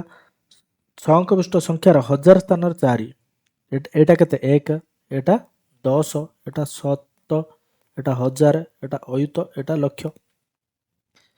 1000 ସ୍ଥାନରେ 4, 1000 ସ୍ଥାନରେ 4 ଲେଖିଦେବା। ଦଶକ ସ୍ଥାନରେ 3, ଦଶକ ସ୍ଥାନରେ 3 ଲେଖିଦେବା। ଲକ୍ଷ ସ୍ଥାନରେ 9, ଲକ୍ଷ ସ୍ଥାନରେ ଏଠି 9 ଲେଖିଦେବା। ଅନ୍ୟ ସ୍ଥାନରେ 0 ଅଛି, 0 0 0, ତାହେଲେ ଏଟା କେତେ ହେଇଗଲା? 3ଟା ସଂଖ୍ୟା ପରେ ଗୋଟେ ଗାର ଦେଇଦେବା, ତାପରେ 2ଟା ପରେ ଗୋଟେ ଗାର ଦେଇଦେବା, 9 ଲକ୍ଷ 4030 ହେଇଯିବ ଏଟା। ଅଲଗା ଅଲଗା 5ଟି ଅଙ୍କକୁ ନେଇ ଗୋଟିଏ 5 ଅଙ୍କ ବିଶିଷ୍ଟ ସଂଖ୍ୟା ଲେଖ। ସେହି ସଂଖ୍ୟାଟିର ଓଲଟେଇ ଲେଖିଲେ ଯେଉଁ ସଂଖ୍ୟାଟି ହେଲା ସେଥିରେ ପ୍ରତ୍ୟେକ ସ୍ଥାନର ସ୍ଥାନୀୟମାନ ଲେଖ। ସେ କହୁଛି ଅଲଗା ଅଲଗା ସଂଖ୍ୟାକୁ ନେଇକି ଗୋଟେ 5 ଅଙ୍କ ବିଶିଷ୍ଟ ସଂଖ୍ୟା ଲେଖିବା। ମୁଁ ଏଇଟା ଲେଖିଦେଉଛି 1 2 3 4 5। ଏଠି ଦେଖ ସବୁ ଅଲଗା ଅଲଗା, କେଉଁ ଗୋଟେ ସଂଖ୍ୟା ଆଉ ଥରେ ଆସିନି। 5 ଥରେ, 4 ଥରେ, 3 ଥରେ, 2 ଥରେ, 1 ଥରେ, ସବୁ ଅଲଗା ଅଲଗା ସଂଖ୍ୟା। ତାପରେ ସେ କହୁଛି ୟାକୁ ଉଲଟେଇ ଦେବା। ୟାକୁ ଉଲଟେଇ ଦେଲେ କେତେ ହେବ? 5 4 3 2 1। ତାପରେ କହୁଛି ପ୍ରତ୍ୟେକ ସ୍ଥାନର ସ୍ଥାନୀୟ ମାନ କେତେ ଲେଖିବା। ସ୍ଥାନୀୟ ମାନ କାଢ଼ିବା ପୂର୍ବରୁ ଆମେ ଲେଖିଦେବା 1 10 100 1000 ଅୟୁତ। 1 1 ତାହେଲେ 1 ହେଇଗଲା। 2 10 2 10 ଯେ କେତେ ହେଇଯିବ? 20। 300 300 ଯେ କେତେ ହେଇଯିବ? 300 4000 4 ର 3ଟା ଶୂନ 4000 5 ଅୟୁତ 5 ର 4ଟା ଶୂନ 5 ଅୟୁତ। ଏତିକି ହେଇଯିବ ସ୍ଥାନୀୟ ମାନ ୟାର। ପୂର୍ବ ଶ୍ରେଣୀରେ 4 ଅଙ୍କ ବିଶିଷ୍ଟ ସଂଖ୍ୟାକୁ ବିସ୍ତାରିତ ପ୍ରଣାଳୀରେ କିପରି ଲେଖାଯାଏ ତାହା ତୁମେ ଜାଣିଛ। ଆସ ତା ମନେ ପକାଇବା। 3 7 5 4କୁ ବିସ୍ତାରିତ ରୂପରେ ଲେଖିଲେ କେତେ ହେବ? 3 7 5 4 3750 ତାପରେ 4 3750 ତାପରେ 4 ଏଇଭଳିଆ ଲେଖି ହେବ। ଏବେ 5 ଅଙ୍କ ବିଶିଷ୍ଟ ସଂଖ୍ୟାକୁ ବିସ୍ତାରିତ ରୂପରେ ଲେଖିବା। ମନେ କରାଯାଉ 2 5 3 7 8 ଏହି ସଂଖ୍ୟାକୁ ବିସ୍ତାରିତ ରୂପରେ ଲେଖିବା। ପ୍ରଥମେ ତାର ସ୍ଥାନୀୟ ମାନ ଲେଖିବା। 2 5 3 7 8 8 ହେଉଛି ଏକକ, 7 ହେଉଛି ଦଶକ, 3 ହେଉଛି ଶତକ, 5 ହେଉଛି ହଜାର, 2 ହେଉଛି ଅୟୁତ। ତାହେଲେ ତାକୁ ବିସ୍ତାରିତ ରୂପରେ ଲେଖିଲେ କେତେ ହେବ? ସଂଖ୍ୟାଟିର ଏକକ ସ୍ଥାନରେ 8 ଅଛି, ୟାର ମୂଲ୍ୟ 8 ଏକ। ସଂଖ୍ୟାଟିର ଦଶକ ସ୍ଥାନରେ 7 ଅଛି, ୟାର ମୂଲ୍ୟ 7 10। ଶତକ ସ୍ଥାନରେ 3 ଥିବାରୁ ୟା ମୂଲ୍ୟ 300 ବା 300। ହଜାର ସ୍ଥାନରେ 5 ଥିବାରୁ ୟାର ମୂଲ୍ୟ ହେଇଯିବ 5000। ଅୟୁତ ସ୍ଥାନରେ 2 ଥିବାରୁ ୟାର ମୂଲ୍ୟ ହେବ 2 ଅୟୁତ ବା 20000। ତେଣୁ 2 5 3 7 8କୁ 2 ଅୟୁତ 5000 370 8 ଏଇଭଳିଆ ଲେଖି ହେବ। ତାପରେ କହିଛି ଏଇ ସବୁ ସଂଖ୍ୟା ଗୁଡ଼ିକର କୁ ବିସ୍ତାରିତ ରୂପରେ ଲେଖ। ହେଲା, ଚାଲ ବିସ୍ତାରିତ ରୂପରେ ଲେଖିବା। ସହଜ ଏଗୁଡ଼ା ସବୁ।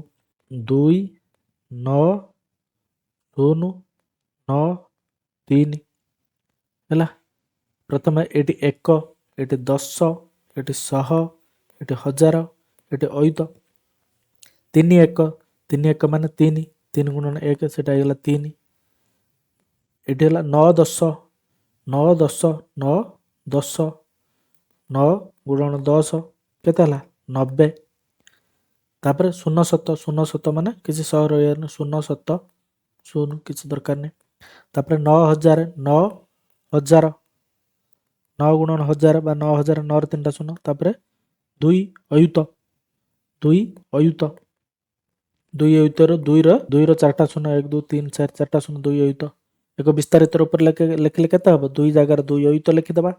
2 ଅୟୁତ 2 ର 4ଟା ଶୂନ ଯୁକ୍ତ 9000 9 ର 3ଟା ଶୂନ ଯୁକ୍ତ 0 ସହ କିଛି ରହିବନି ଶୂନ ବା କିଛି ନ ଲେଖିଲେ ଚଳିବ ଏଠି। ତାପରେ 9 10 90 ତାପରେ 3 ଏତିକି ହେଇଯିବ ତାର ବିସ୍ତାରିତ ରୂପ। 9 5 4 0 3 9 5 4 0 3 1 10 100 1000 ଅୟୁତ। 9 ଅୟୁତ 9 ଅୟୁତ ମାନେ 9 ର 4ଟା ଶୂନ। 5000 ମାନେ 5 ର 3ଟା ଶୂନ। ତାପରେ 400 ମାନେ 4 ର 2ଟା ଶୂନ। 0 10 କିଛି ଲେଖିବା ଦରକାର ନାହିଁ। 3 1 3 ଏତିକି ଲେଖିଦେବ। ଏଇଟା ତାର ହେଇଗଲା ବିସ୍ତାରିତ ରୂପ। 8 0 2 7 8 ଏଭଳିଆ ଲେଖିଦେବ। 1 10 100 1000 ଅୟୁତ। 8 ଅୟୁତ ମାନେ 8 ର 4ଟା ଶୂନ ପ୍ଲସ୍ 1000 କିଛି ନାହିଁ। ତାପରେ 200 2 ର 2ଟା ଶୂନ। ତାପରେ 7 10 ମାନେ 70 ତାପରେ 8 ଏତିକି ହେଇଯିବ। ତାପରେ ଆଗକୁ ବଢ଼ିବା। 7 ର 4ଟା ଶୂନ 1 2 3 4 7 ଅୟୁତ ଏଟା ଲେଖା ହେଇଛି। 1 10 100 1000 ଅୟୁତ ଏଗୁଡ଼ା ତ ସବୁ ଶୂନ। ଏଟା ଖାଲି 7 ଅୟୁତ 7 ଅୟୁତ ମାନେ 7 ର 4ଟା ଶୂନ ଏତିକି ହେଇଯିବ ତାର ବିସ୍ତାରିତ ରୂପ।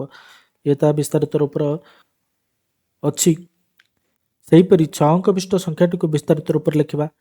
3 5 2 4 7 8 3 5 2 4 7 8 ଏପଟରୁ ଆସିବା 1 10 7 1000 ଅୟୁତ ଲକ୍ଷ। ତାହେଲେ 3କୁ ଲକ୍ଷ 3 ଲକ୍ଷ ମାନେ 3 ର 5ଟା ଶୂନ 5 ଅୟୁତ ମାନେ 5 ର 4ଟା ଶୂନ 2000 ମାନେ 2 ର 3ଟା ଶୂନ 400 ମାନେ 4 ର 2ଟା ଶୂନ 70 ଆଉ 8। ତୁମ ମନରୁ 5ଟି 6 ଅଙ୍କ ବିଶିଷ୍ଟ ସଂଖ୍ୟା ଲେଖ। ପ୍ରତ୍ୟେକ ସଂଖ୍ୟାର ନାମ ଲେଖ। ପ୍ରତ୍ୟେକ ସଂଖ୍ୟାକୁ ବିସ୍ତାରିତ ରୂପରେ ଲେଖ। ତୁମ ମନରୁ 5ଟି 6 ଅଙ୍କ ବିଶିଷ୍ଟ ସଂଖ୍ୟା ଲେଖ। 5ଟି 6 ଅଙ୍କ ବିଶିଷ୍ଟ ସଂଖ୍ୟା। ଚାଲ ଲେଖିବା 6 ଅଙ୍କ ବିଶିଷ୍ଟ ସଂଖ୍ୟା। 6 5 4 3 2 1 2 4 ये 6 अंक विशिष्ट है 1 10 6 1000 ଅୟୁତ ଲକ୍ଷ 6 अंक विशिष्ट है एकु कौची प्रत्येक संख्यार नाम लेखिया माने कमा देदेबा 3टा पर डाण आड़ गोटे कमा दबा तापर 2टा छाड़ी गोटे कमा दबा एक 6 लक्ष तापर एटा होची 1000 रे को गणिबा 5 4 54 54324 यार एबे विस्तारित ऊपर लिखिया विस्तारित ऊपर लिखिया कौन प्रथम मुझे कहते ये लिखिदेव 1 10 100 1000 अयुत लक्ष 6 लक्ष मान 6 5टा शून्य 3 4 5 तापर 5 अयुत मान 5 4टा शून्य तापर 4000 मान 4 3टा शून्य तापर 300 मान 3 2टा शून्य तापर 2 10 मान 20 तापर 4 एतिक हो तार विस्तारित रूप ताहले आउ गोटे लिखा 5टी कही मुझे 3टे करी तुम आउ 2टी करदेव आउ गोटे संख्या लिखा 3 4 0 3 2 5 4 एटा गोटे 6 अंक विशिष्ट संख्या है 6 अंक विशिष्ट संख्या है माने पढ़ा केमी 3टा पर गोटे डाण आड़ू 3टा पर गोटे कमा दबा तापर 2टा छाड़ी गोटे कमा दबा एटा लक्ष 4 लक्ष तापर एटा 1000 केते 1000 0 3 मान 3000 254 4 लक्ष 3254 ये संख्याटर नाम पढ़ा एमती संख्याटर नाम भी एटा सामान 4 लक्ष 3254 आहूँ एटा यार स्थानीय मान काढ़िया केमी प्रथम ये आरंभ कर एटा एकक एटा दशक एटा शतक एटा 1000 एटा अयुत एटा लक्ष एटा 4 लक्ष 4 1 2 3 4 5 4 लक्ष तापर शून्य अयुत किसी लिखा दरकार नहीं तापर 3000 3 3टा शून्य तापर 200 2 2टा शून्य तापर 5 10 50 तापर 4 एतिक तापर आउ गोटे संख्या लिखा 6 अंक विशिष्ट संख्या 7 3 4 6 0 0 एटा गोटे 6 अंक विशिष्ट संख्या है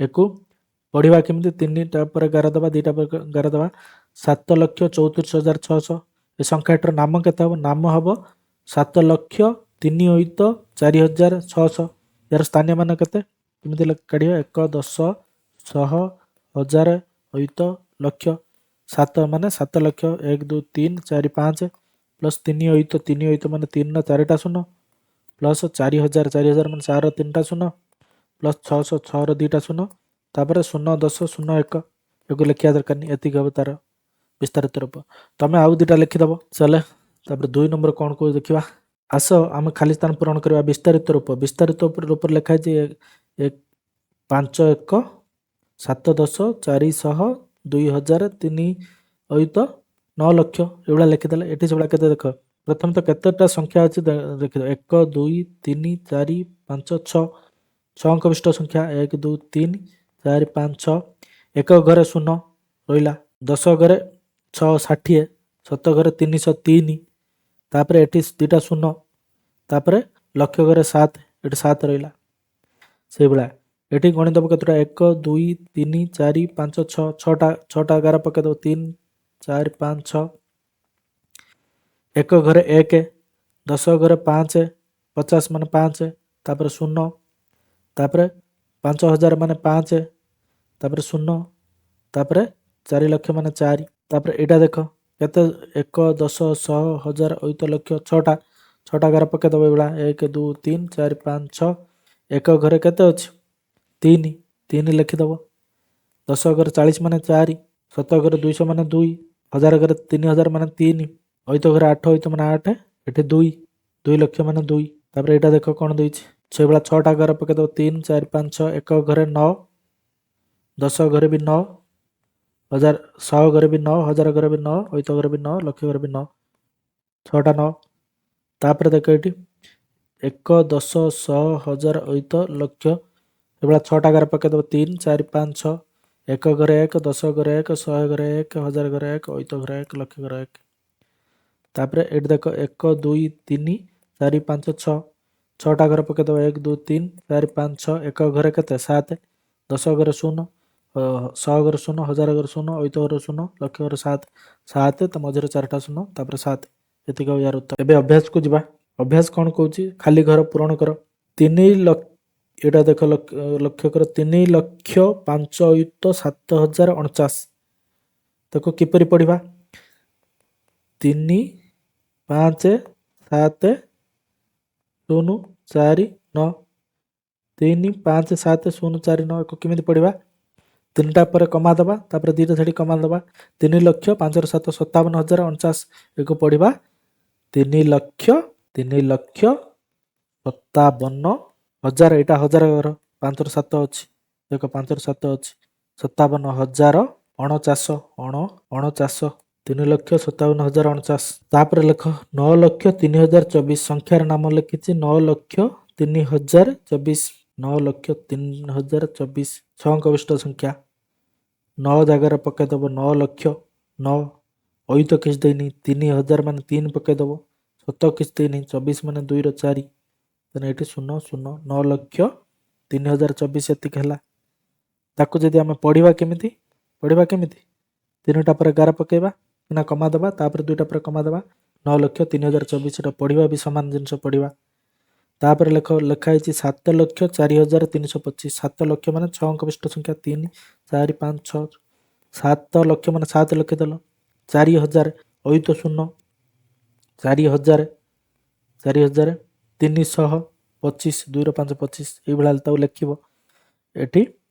ତାହେଲେ ଏ ସଂଖ୍ୟାଟିର ନାମ କ'ଣ ହେବ 7,00,000 ଅୟୁତ 4,325 ଏଇଟା ହେଉଛି ସଂଖ୍ୟାଟିର ନାମ।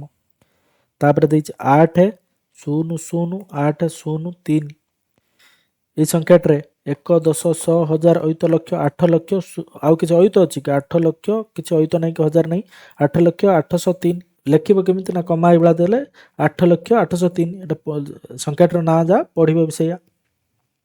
6,04, ଅୟୁତ 5,754 ଏଇଟା ଲେଖ 3 4 5 6 6 ଲକ୍ଷ ଏଠି 6 ଲେଖିଲ 4 ଅୟୁତ 4 ଅୟୁତ ଜାଗାରେ 4 ଲେଖିଦେଲ 5,005 ଏଠି ଲେଖିଦେଲ 707 ଲେଖିଦେଲ ଏଠି 54 5ର 4 54 ଲାଷ୍ଟକୁ ଲେଖିଦେଲ ଏଇଟା ହେଲା 6 4 5 7 5 4।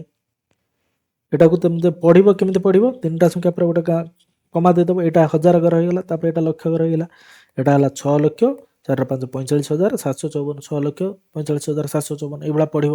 ଏବେ 2 ନମ୍ବର ପ୍ରଶ୍ନକୁ ଯିବା। 2 ନମ୍ବର କ'ଣ କହୁଛି ସଂଖ୍ୟା ଗୁଡ଼ିକୁ କମା ଦେଇ ଲେଖ 50 ଏଇଠି ଲେଖିଦେଇছে ଗୋଟେ 50,341 ଆମେ ପଢ଼ିବା କେମିତି ଏଟାକୁ 50,341 ଏଠି ପଢ଼ିବା 50,341 ତାପରେ ଲେଖା ହେଇ ଦେଖ 93,456 9 3 4 5 6 ଏଟା କମା ଦେବ କମା ଦେଲେ କୋଉଠି ହବ ଡାହାଣ ପଟରୁ ତିନିଟା ସଂଖ୍ୟା ଛାଡ଼ି ଗୋଟେ କମା ଦେଇଦେବ ତାହେଲେ ଏଟା ପଢ଼ିବ କେମିତି 93,90,4,456 ଏମିତି ପଡ଼ିବ 3 4 1 5 0 0 ଆମେ ତିନିଟା ସଂଖ୍ୟା ପରେ ଗୋଟେ କମା ଦେବା ତାପରେ ଦୁଇଟା ଛାଡ଼ି ଗୋଟେ କମା ଦେବା ତାହେଲେ ଇଏ କେତେ ହୋଇଯାଉଛି 1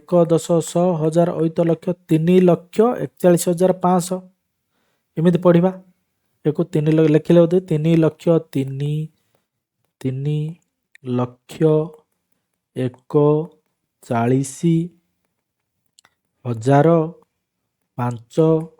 ଏମିତି ଲେଖିବ 3,41,500। ଏବେ ୟା ପର ସଂଖ୍ୟାକୁ ଯିବା 6,0,0,8,3,4 6,0,0,6,0,0,8,3,4 6,0,0,8,3,4 ଏଟା କେମିତି ଲେଖିବା ତିନିଟା ପରେ ଗୋଟେ କମା ଦେବା ତାପରେ ଦୁଇଟା ସଂଖ୍ୟା ପରେ ଗୋଟେ କମା ଦେବା ତାହେଲେ 6,08,34 ହେଇଗଲା ଏଟା। ଆମେ ଏମିତି ଏକୁ ପଢ଼ିବା 6,08,34 ଲେଖିଲା ବେଳେ ଲେଖିବା 6 କମା 2ଟା 0 କମା 8 3 4 ତାପରେ 7 5 6 0 0 9 ଏଠି କମା କେମିତି ଦେବା ତିନିଟା ଡାହାଣ ଆଡ଼ୁ ତିନିଟା ପରେ ଗୋଟେ କମା ଦେବା ଏଇଠି ଗୋଟେ କମା ଦେବା ତାପରେ ଦୁଇଟା ସଂଖ୍ୟା ଛାଡ଼ି ଏଇଠି ଗୋଟେ କମା ଦେବା ଏଇଟା ହେଇଗଲା 7 ଲକ୍ଷ 5 6 56 ଏଟାକୁ 56କୁ ଆମେ 1000 ହିସାବରେ ପଡ଼ିବା ଏଇଟା 1000 ଘର ଦ୍ୱିତୀୟ ଭାଗଟା 1000 56,009 7,56,009 ଏମିତି ପଡ଼ିବା। 3 ନମ୍ବରକୁ ଯିବା 3 ନମ୍ବର କ'ଣ କହୁଛି ତଳେ ଦିଆଯାଇଥିବା ସଂଖ୍ୟା ଗୁଡ଼ିକର ମୁଣ୍ଡଳା ଦେଇଥିବା ସ୍ଥାନର ସ୍ଥାନୀୟ ମାନ ଲେଖ ଏଇଠି କହୁଛି 2 3 5 4 7 2 3 5 4 7ରେ 3ର ସ୍ଥାନୀୟ ମାନ କେତେ 3ର ସ୍ଥାନୀୟ ମାନ କେମିତି କାଢ଼ିବା ଏଟା ଏକକ ଏଟା ଦଶକ ଏଟା ଶତକ ଏଟା 1000 ଜାଗାରେ ଅଛି 3,000 ଜାଗାରେ ଅଛି ମାନେ 3,000 3ର 3ଟା 0 3,000 ବା 3ର 3ଟା 0 ତାପରେ ଦେଇଛି 1 2 3 5 0 7 1 2 3 5 0 7 ଏଠି 1 ତଳେ 1 ଉପରେ ମୁଣ୍ଡଳା ବୁଲାଇଛି ୟାର ସ୍ଥାନ ମାନ କାଢ଼ିବାର ଅଛି କେମିତି କାଢ଼ିବା ଏଟା 1 10 ଶତ ହଜାର ଅୟୁତ ଲକ୍ଷ 1 ଲକ୍ଷ 1 ଲକ୍ଷ ମାନେ 1 ର 3 4 5 5ଟା ଶୂନ ଏଟା ହେଇଗଲା 1 ଲକ୍ଷ ଆଗକୁ ଯିବା ତାପରେ ଲେଖା ଅଛି 1 3 5 4 7 1 1 3 5 4 7 1 ଏଠି 3 ଉପରେ ମୁଣ୍ଡଳା ବୁଲା ହେଇଛି ତାହେଲେ 1 10 100 ହଜାର ଅୟୁତ 3 ଅୟୁତ ମାନେ 3 ର 1 2 3 4 3 ଅୟୁତ 3 3 4ଟା ଶୂନ ତାପରେ 3 2 0 3 2 0 4 4 8 3 ଉପରେ ମୁଣ୍ଡଳା ବୁଲା ହେଇଛି ତାହେଲେ 3 ସ୍ଥାନ ମାନେ କେତେ ହବ ଏଇଠୁ ଗଣିବା 1 10 100 ହଜାର ଅୟୁତ 3 ଅୟୁତ ଇଏ ବି ହେଇଯିବ 3 ଅୟୁତ ମାନେ 3 ର 4ଟା ଶୂନ 1 1 1 1 1 1 6ଟା 1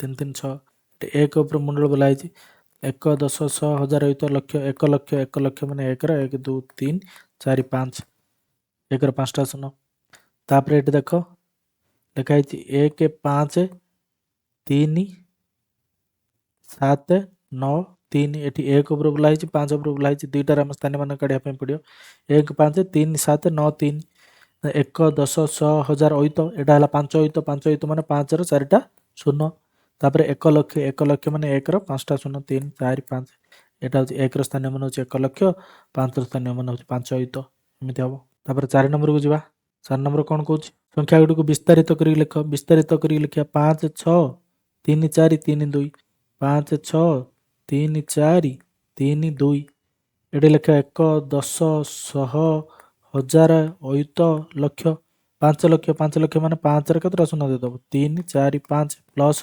6 ଅୟୁତ 6 ର 4ଟା ଶୂନ ଦେଇଦେବ ପ୍ଲସ୍ 3000 3 ର 3ଟା ଶୂନ ଦେଇଦେବ ପ୍ଲସ୍ 400 4 ର 2ଟା ଶୂନ ଦେଇଦେବ ପ୍ଲସ୍ 3 10 30 ପ୍ଲସ୍ 2 1 2 30 ପ୍ଲସ୍ 2 ଏତିକି ହେବ ତାପରେ ସଂଖ୍ୟାକୁ ଯିବା 1 0 5 6 3 9 1 0 5 6 3 9 1 0 5 6 3 9 1 10 100 ହଜାର ଅୟୁତ ଲକ୍ଷ 1 ଲକ୍ଷ ମାନେ 1 ର 3 4 5 5ଟା ଶୂନ ତାପରେ ଶୂନ ଅୟୁତ ମାନେ ତାର କିଛି ଆଉ ସ୍ଥାନ ମାନ ନାହିଁ ଶୂନର ସ୍ଥାନ ମାନ ଏଠି ନାହିଁ କିଛି 5000 5 ର 3ଟା ଶୂନ ପ୍ଲସ୍ 600 6 ର 2ଟା ଶୂନ ତାପରେ 30 ପ୍ଲସ୍ 9 ତାପରକୁ ଯିବା 3 2 5 0 3 4 3 2 5 0 3 4 1 10 100 ହଜାର ଅୟୁତ ଲକ୍ଷ ଏଟା ହେଉଛି 3 ଲକ୍ଷ ମାନେ 3 ର 5ଟା ଶୂନ 3 4 5 2 ଅୟୁତ ମାନେ ଏଠି ପ୍ଲସ୍ ଲଗେଇଦେବ 2 ଅୟୁତ ମାନେ 2 ର 4ଟା ଶୂନ ପ୍ଲସ୍ 5000 ମାନେ 5 ର 3ଟା ଶୂନ ପ୍ଲସ୍ ଶୂନ 100 30 30 3 10 30 ତାପରେ 4 ଲେଖିଦେବ ତାପରେ ଆଗକୁ ବଢ଼ିବା ତାପରେ କ'ଣ ଲେଖା ହେଇଛି 6 1 2 3 6 7 1 10 100 ହଜାର ଅୟୁତ ଲକ୍ଷ 6 ଲକ୍ଷ 6 ର 1 2 3 4 5 ତାପରେ ଅୟୁତରେ କିଛି ନାହିଁ ଶୂନ ହଜାର କିଛି ନାହିଁ 100ରେ କିଛି ନାହିଁ ତାପରେ 67 60 10 6 10 ମାନେ 60 ପ୍ଲସ୍ 7କୁ 7 ରଖିଦେବା ଏତିକି ହେବ ତାର ବିସ୍ତାରିତ ରୂପ ତାପରେ 8 7 5 6 0 0 8 7 5 6 0 0 1 10 100 ହଜାର ଅୟୁତ ଲକ୍ଷ 8 ଲକ୍ଷ ମାନେ 1 2 3 4 5 ତାପରେ 7 ଅୟୁତ ମାନେ 7 ର 4ଟା ଶୂନ ପ୍ଲସ୍ 5000 ମାନେ 5 ର 3ଟା ଶୂନ ପ୍ଲସ୍ 600 6 ର 2ଟା ଶୂନ ତାପରେ 0 10 0 1 ଏଠି କିଛି ଲେଖିବା ଦରକାର ନାହିଁ ଏ ଦୁଇଟା ଏତିକି ହେବ ତାର ବିସ୍ତାରିତ ରୂପ ତାପରେ ଲାଷ୍ଟଟାକୁ ଯିବା 3 4 5 6 7 8 1 10 100 ହଜାର ଅୟୁତ ଲକ୍ଷ 3 ଲକ୍ଷ ମାନେ 3 ର 1 2 3 4 5 5ଟା ଶୂନ ତାପରେ 4 ଅୟୁତ ମାନେ 4 ର 4ଟା ଶୂନ ପ୍ଲସ୍ 5000 ମାନେ 5 ର 3ଟା ଶୂନ ପ୍ଲସ୍ 600 6 ର 2ଟା ଶୂନ ପ୍ଲସ୍ 70 ପ୍ଲସ୍ 8 ଏତିକି ହେଇଯିବ ତାର ବିସ୍ତାରିତ ରୂପ ହେଲା ଆଗକୁ ବଢ଼ିଆ ସଂଖ୍ୟା ଗୁଡ଼ିକର ସଂକ୍ଷିପ୍ତ ରୂପ ଲେଖ ଏଇଟା ବିସ୍ତାରିତ ରୂପରେ ଲେଖା ହେଇଛି ସଂକ୍ଷିପ୍ତ ରୂପରେ ଲେଖିବା ପ୍ରଥମେ ତ ଗଣିଦେବ କେମିତି ଦେଖ କେମିତି କରିବା 1 2 3 4 5 6 6 ଅଙ୍କ ବିଶିଷ୍ଟ ସଂଖ୍ୟା ହେବ ଏଇଠି 6ଟା ଗାର ପକାଇଦେଲ ତାପରେ ଏକ ଘରୁ ଲେଖି ଚାଲିବ ଏକ ଘରେ କେତେ ଅଛି 5 10 ଘରେ 40 ମାନେ 4 ଯେଉଁ ସଂଖ୍ୟା ଥିବ ତାର ପ୍ରଥମ ସଂଖ୍ୟା 300 ମାନେ 3 7 ଘରେ 7000 हजार ମାନେ 7 8 ଅୟୁତ ମାନେ 8 2 ଲକ୍ଷ ମାନେ 2 2 8 7 3 4 5 ଏଇଟା ହବ। ତାପରେ ଦେଖ କେତେଟା ସଂଖ୍ୟା ଅଛି 1 2 3 4 5 6 1 2 3 4 5 6 ଏକ ଘରେ 3 ତାପରେ ଏଠି 0 ତାପରେ 7 ଘରେ 400 ମାନେ 4 ରହିବ ହଜାର ଘରେ 0 ଅୟୁତ ଘରେ 3 ଆଉ ଲକ୍ଷ ଘରେ 9 9 3 0 4 0 3 ତାପରେ ଏଇଠି ଦେଖ କେତେ ଅଛି 1 2 3 4 5 5 ଅଙ୍କ ବିଶିଷ୍ଟ ସଂଖ୍ୟା 1 2 3 4 5 5 ଅଙ୍କ ବିଶିଷ୍ଟ ସଂଖ୍ୟାରେ ଏକ ଘରେ 9 10 ଘରେ 0 7 ଘରେ 3 1000 ଘରେ 0 ଅୟୁତ ଘରେ 4 4 0 3 0 ହେଇଯିବ। ତାପରେ ଗ କୁ ଯିବା କେତେ ଅଙ୍କ ବିଶିଷ୍ଟ ସଂଖ୍ୟା ଦେଖ 1 2 3 4 5 6 6 ଅଙ୍କ ବିଶିଷ୍ଟ 6ଟା ଘରେ ପକେଇଦବ 3 4 5 6 ଏକ ଘରେ 6 10 ଘରେ 50 ମାନେ 5 ରହିବ 7 ଘରେ 400 ମାନେ 4 ରହିବ 1000 ଘରେ 300 ମାନେ 3 ରହିବ ତାପରେ ଅୟୁତ ଘରେ 2 ଅୟୁତ ମାନେ 2 ରହିବ ଲକ୍ଷ ଘରେ 1 ଲକ୍ଷ ମାନେ 1 ରହିବ 1 2 3 4 5 6 ତାପରେ ଦେଖ ଏଇଠି କେତେଟା ଅଛି 1 2 3 4 5 6 6ଟା ଘରେ ପକେଇଦବ 3 4 5 6 0 ଏକ ଘରେ 0 10 ଘରେ ବି 0 1000 ଘରେ ନା 100 ଘରେ କେତେ 500 500 ମାନେ 5 ରହିବ ହଜାର ଘରେ 5000 ମାନେ 5 ରହିବ ଅୟୁତ ଘରେ 5 ଅୟୁତ ମାନେ 5 ରହିବ ଲକ୍ଷ ଘରେ 5 ଲକ୍ଷ ମାନେ 5 ରହିବ ତାହେଲେ 4ଟା 5 ତାପରେ 2ଟା 0 ଏତିକି ରହିବ ହେଲା। ତାପରକୁ ଯିବା 6 ନମ୍ବରକୁ 1 ଲକ୍ଷ ଯେ କେତେ ହଜାର 1 ଲକ୍ଷ ତ ଲେଖିଦେବ 1 ଲକ୍ଷ ମାନେ 1 2 3 4 5 5ଟା 0 ହଜାର ମାନେ କେତେ 3ଟା ସଂଖ୍ୟା ସେଠି କମା ଦେଇଦେବ ତାହେଲେ କେତେ ହଜାର ହେଲା ୟା ପୂର୍ବରୁ ଯେତିକି 3ଟା ସଂଖ୍ୟାକୁ ଛାଡ଼ିକି ତା ୟା ପୂର୍ବରୁ ଯେତିକି ଥିବ ଏଠି କେତେ ଅଛି 100 ହଜାର ତାହେଲେ 100,000। 4 ଅଙ୍କ ବିଶିଷ୍ଟ ବୃହତ୍ତମ ସଂଖ୍ୟାଟି କେତେ 4 ଅଙ୍କ ବିଶିଷ୍ଟ ବୃହତ୍ତମ ସଂଖ୍ୟାଟି କେତେ 4ଟା ଗାର ପକେଇଦେବ ସବୁଥିରେ 9 ଲେଖିଦେବ 9 9 9 9 ତାହେଲେ 4ଟା 9 6 ଅଙ୍କ ବିଶିଷ୍ଟ କ୍ଷୁଦ୍ରତମ ସଂଖ୍ୟାରୁ 1 ବିয়োଗ କଲେ କେଉଁ ସଂଖ୍ୟାଟି ପାଇବା 6 ଅଙ୍କ ବିଶିଷ୍ଟ କ୍ଷୁଦ୍ରତମ ସଂଖ୍ୟା କିଏ 1 2 3 4 5 1 ଲକ୍ଷକୁ 6 ଅଙ୍କ ବିଶିଷ୍ଟ କ୍ଷୁଦ୍ରତମ ସଂଖ୍ୟା 6 ଅଙ୍କ ବିଶିଷ୍ଟ କ୍ଷୁଦ୍ରତମ ସଂଖ୍ୟାରେ 1 ବିয়োଗ କଲେ ଆମେ ଜାଣିଛନ୍ତି 5 ଅଙ୍କ ବିଶିଷ୍ଟ ବୃହତ୍ତମ ସଂଖ୍ୟା ପାଇବା 5 ଅଙ୍କ ବିଶିଷ୍ଟ ବୃହତ୍ତମ ସଂଖ୍ୟା କିଏ 5ଟା 9 3 2 5 5ଟା 9 8 7 5 4 3 2 ସଂଖ୍ୟାରେ 5 ଓ 3 ସ୍ଥାନୀୟ ମାନର ବିୟୋଗଫଳ କେତେ ପ୍ରଥମେ ତ ସ୍ଥାନୀୟ ମାନ କାଢ଼ିବା ତାପରେ ତାଙ୍କର ବିୟୋଗଫଳ କାଢ଼ିବା ପ୍ରଥମେ ସଂଖ୍ୟାଟି ଚାଲ ଦେଖିବା ସଂଖ୍ୟାଟି କ'ଣ ଦେଇଛି 8 7 5 4 3 2 ଏଥିରେ କହୁଛି 5 ଓ 3 ଅଙ୍କର ସ୍ଥାନୀୟ ମାନ 5 ଆଉ 3 ସ୍ଥାନୀୟ ମାନ କେତେ 30 5ର ସ୍ଥାନୀୟ ମାନ କେତେ 1 10 1000 5000 5000ରୁ 30 ଯିବ ଏଙ୍କ ବିୟୋଗ କରିବା ପାଇଁ କହିଛି 0 0 10ରୁ 3 ଗଲେ 7 ଏଠି 10 ପଳେଇଛି 9 1 ପଳେଇଛି 4 4 9 7 0 4 9 7 0 ହବ ୟାର ଉତ୍ତର। ତାପରେ ମୋର କ'ଣ କହିଛି 3 7 ଏଟା ଲିଭେଇ କରିବା 3 7 6 7 5 3 7 6 7 5 ସଂଖ୍ୟାରେ 7 6ର ଅଙ୍କର ସ୍ଥାନୀୟ ମାନର ଯୋଗଫଳ କେତେ 7 ଆଉ 6ର ଏଠି 7 ଦୁଇଟା ଜାଗାରେ ଅଛି 6 ଗୋଟେ ଜାଗାରେ ଅଛି ଅଙ୍କର ସ୍ଥାନୀୟ ମାନର ଯୋଗଫଳ କେତେ ପ୍ରଥମେ ଏଇ 7ର ସ୍ଥାନୀୟ ମାନ କେତେ 1 10 ସ୍ଥାନୀୟ ମାନ ହେଲା 70 ପ୍ଲସ୍ ଏଇ 6ର ସ୍ଥାନୀୟ ମାନ କେତେ 600 6ର ଦୁଇଟା 0 ପ୍ଲସ୍ ଏଇ ଯେଉଁ 7 ତାର ସ୍ଥାନୀୟ ମାନ କେତେ 7000 ତାର 600 ମିଶାଇ ଦେବ ତାପରେ 70 ମିଶାଇ ଦେବ 0 7 6 7 7 6 7 0 7670 ହେଇଯିବ ଏହାର ଉତ୍ତର। ତାପରେ 6କୁ ଯିବା 9 3 2 6 7 ସଂଖ୍ୟାରେ 6 ଅଙ୍କକୁ କେଉଁ ଅଙ୍କ ସ୍ଥାନରେ ରଖିଲେ ତାର ସ୍ଥାନୀୟ ମାନ ପୂର୍ବ ସ୍ଥାନୀୟ ମାନଙ୍କର 10 ଗୁଣା ହେବ ପ୍ରଥମେ ଦେଖ ସେ କହୁଛି 6 ଅଙ୍କକୁ କେଉଁ ସ୍ଥାନରେ ରଖିଲେ ତାର ପୂର୍ବ ସ୍ଥାନୀୟ ମାନର 10 ଗୁଣା ହେବ ପ୍ରଥମେ ତ ଏବେକାର ସ୍ଥାନୀୟ ମାନ 6ର କେତେ ଏଠି ଅଛି 6 10 ମାନେ 6ର ସ୍ଥାନୀୟ ମାନ କେତେ ଏବେକାର 6ର ସ୍ଥାନୀୟ ମାନ ହେଉଛି 60 ସେ କହୁଛି କେଉଁ ଜାଗାରେ ରଖିଲେ ତା 10 ଗୁଣ ହେଇଯିବ 10 ଗୁଣ ମାନେ 600 ହେଇଯିବ 6ଟା କେଉଁ ସ୍ଥାନରେ ରହିଲେ 600 ହେଇଯିବ ଏଇ 2 ଜାଗାରେ ରହିଲେ 600 ହେଇଯିବ 2ଟା ହେଉଛି ଶତକର ସ୍ଥାନ ତାହେଲେ 2 ଜାଗାରେ ରଖିଦେଲେ 600 ହେଇଯିବ ଖାଲି ସ୍ଥାନ ପୂରଣ କର କ'ଣ କହିଛି ଖାଲି ସ୍ଥାନରେ 1 ଅଙ୍କ ବିଶିଷ୍ଟ ସଂଖ୍ୟାଟି କେଉଁଠି ଆରମ୍ଭ କେଉଁଠି ଶେଷ 1ରୁ ଆରମ୍ଭ 9ରେ ଶେଷ କ୍ଷୁଦ୍ରତମ ସଂଖ୍ୟା ହେଉଛି 1 ବୃହତ୍ତମ ସଂଖ୍ୟା ହେଉଛି 9 2 ଅଙ୍କ ବିଶିଷ୍ଟ ସଂଖ୍ୟା କେତେ 10ରୁ ଆରମ୍ଭ 99ରେ ଶେଷ କ୍ଷୁଦ୍ରତମ ସଂଖ୍ୟା 10 ବୃହତ୍ତମ ସଂଖ୍ୟା 99 ସେବେଳେ 3 ଅଙ୍କ ବିଶିଷ୍ଟ ସଂଖ୍ୟାଟି କେଉଁଠୁ 100ରୁ ଆରମ୍ଭ ସରିବ କେଉଁଠି ବୃହତ୍ତମ ସଂଖ୍ୟା 3ଟା 9 କ୍ଷୁଦ୍ରତମ ସଂଖ୍ୟା 100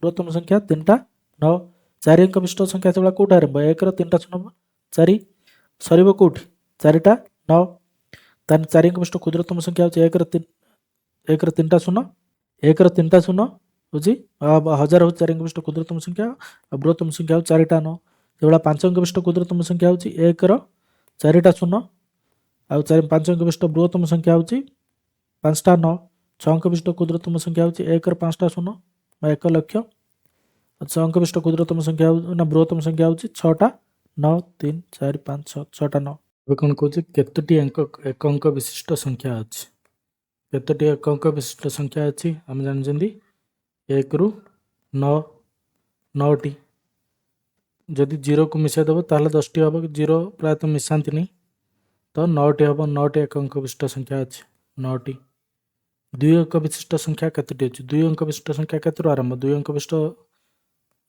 ନିମ୍ନତମ ସଂଖ୍ୟା ହେଉଛି କ୍ଷୁଦ୍ରତମ ସଂଖ୍ୟା ହେଉଛି 10 2 ଅଙ୍କ ବିଶିଷ୍ଟ ବୃହତ୍ତମ ସଂଖ୍ୟା ହେଉଛି 99 ତାହେଲେ କେତେଟା ସଂଖ୍ୟା ଅଛି ନା 99 ମାଇନସ୍ 10 କେତେ ହେଲା 99 ତା ସହିତ 1 ମିଶାଇ ଦେବ 10କୁ ମିଶାଇ 1 ମିଶାଇ ଦେବ 90ଟା ଅଛି ସେଇଭଳିଆ 3 ଅଙ୍କ ବିଶିଷ୍ଟ କେତୋଟି ସଂଖ୍ୟା ଅଛି କେମିତି କାଢ଼ିବ 3 ଅଙ୍କ ବିଶିଷ୍ଟ କେତୋଟି ସଂଖ୍ୟା ଅଛି ଫର୍ମୁଲା ପକାଇଦେବ 3 ଅଙ୍କ ବିଶିଷ୍ଟ କେତୋଟି ସଂଖ୍ୟା ଅଛି କାଢ଼ିବ ଫର୍ମୁଲା କ'ଣ ନା 3 ଅଙ୍କ ବିଶିଷ୍ଟ ବୃହତ୍ତମ ସଂଖ୍ୟା କେତେ 9 9 9 3 ଅଙ୍କ ବିଶିଷ୍ଟ କ୍ଷୁଦ୍ରତମ ସଂଖ୍ୟା କେତେ 100 ଯେତିକି ବାହାରିବ ତା ଦେହରେ 1 ମିଶାଇ ଦେବ ଇଏ କେତେ ବାହାରିଲା 9କୁ 9 9କୁ 9 899 ପ୍ଲସ୍ 1 899 ପ୍ଲସ୍ 1 କେତେ 900 ତାହେଲେ 3 ଅଙ୍କ ବିଶିଷ୍ଟ କେତୋଟି ସଂଖ୍ୟା ଅଛି 900 ସେଭଳିଆ 4 ଅଙ୍କ ବିଶିଷ୍ଟ କେତୋଟି ସଂଖ୍ୟା ଅଛି କ'ଣ କରିବ 4 ଅଙ୍କ ବିଶିଷ୍ଟ ବୃହତ୍ତମ ସଂଖ୍ୟା କେତେ 4 ଅଙ୍କ ବିଶିଷ୍ଟ ବୃହତ୍ତମ ସଂଖ୍ୟା ହେଉଛି 4ଟା 9 4 ଅଙ୍କ ବିଶିଷ୍ଟ କ୍ଷୁଦ୍ରତମ ସଂଖ୍ୟା କେତେ 1 ର 3ଟା ଶୂନ ଫେଡ଼େ ଦେବ 9କୁ 9 9କୁ 9 9କୁ 9 8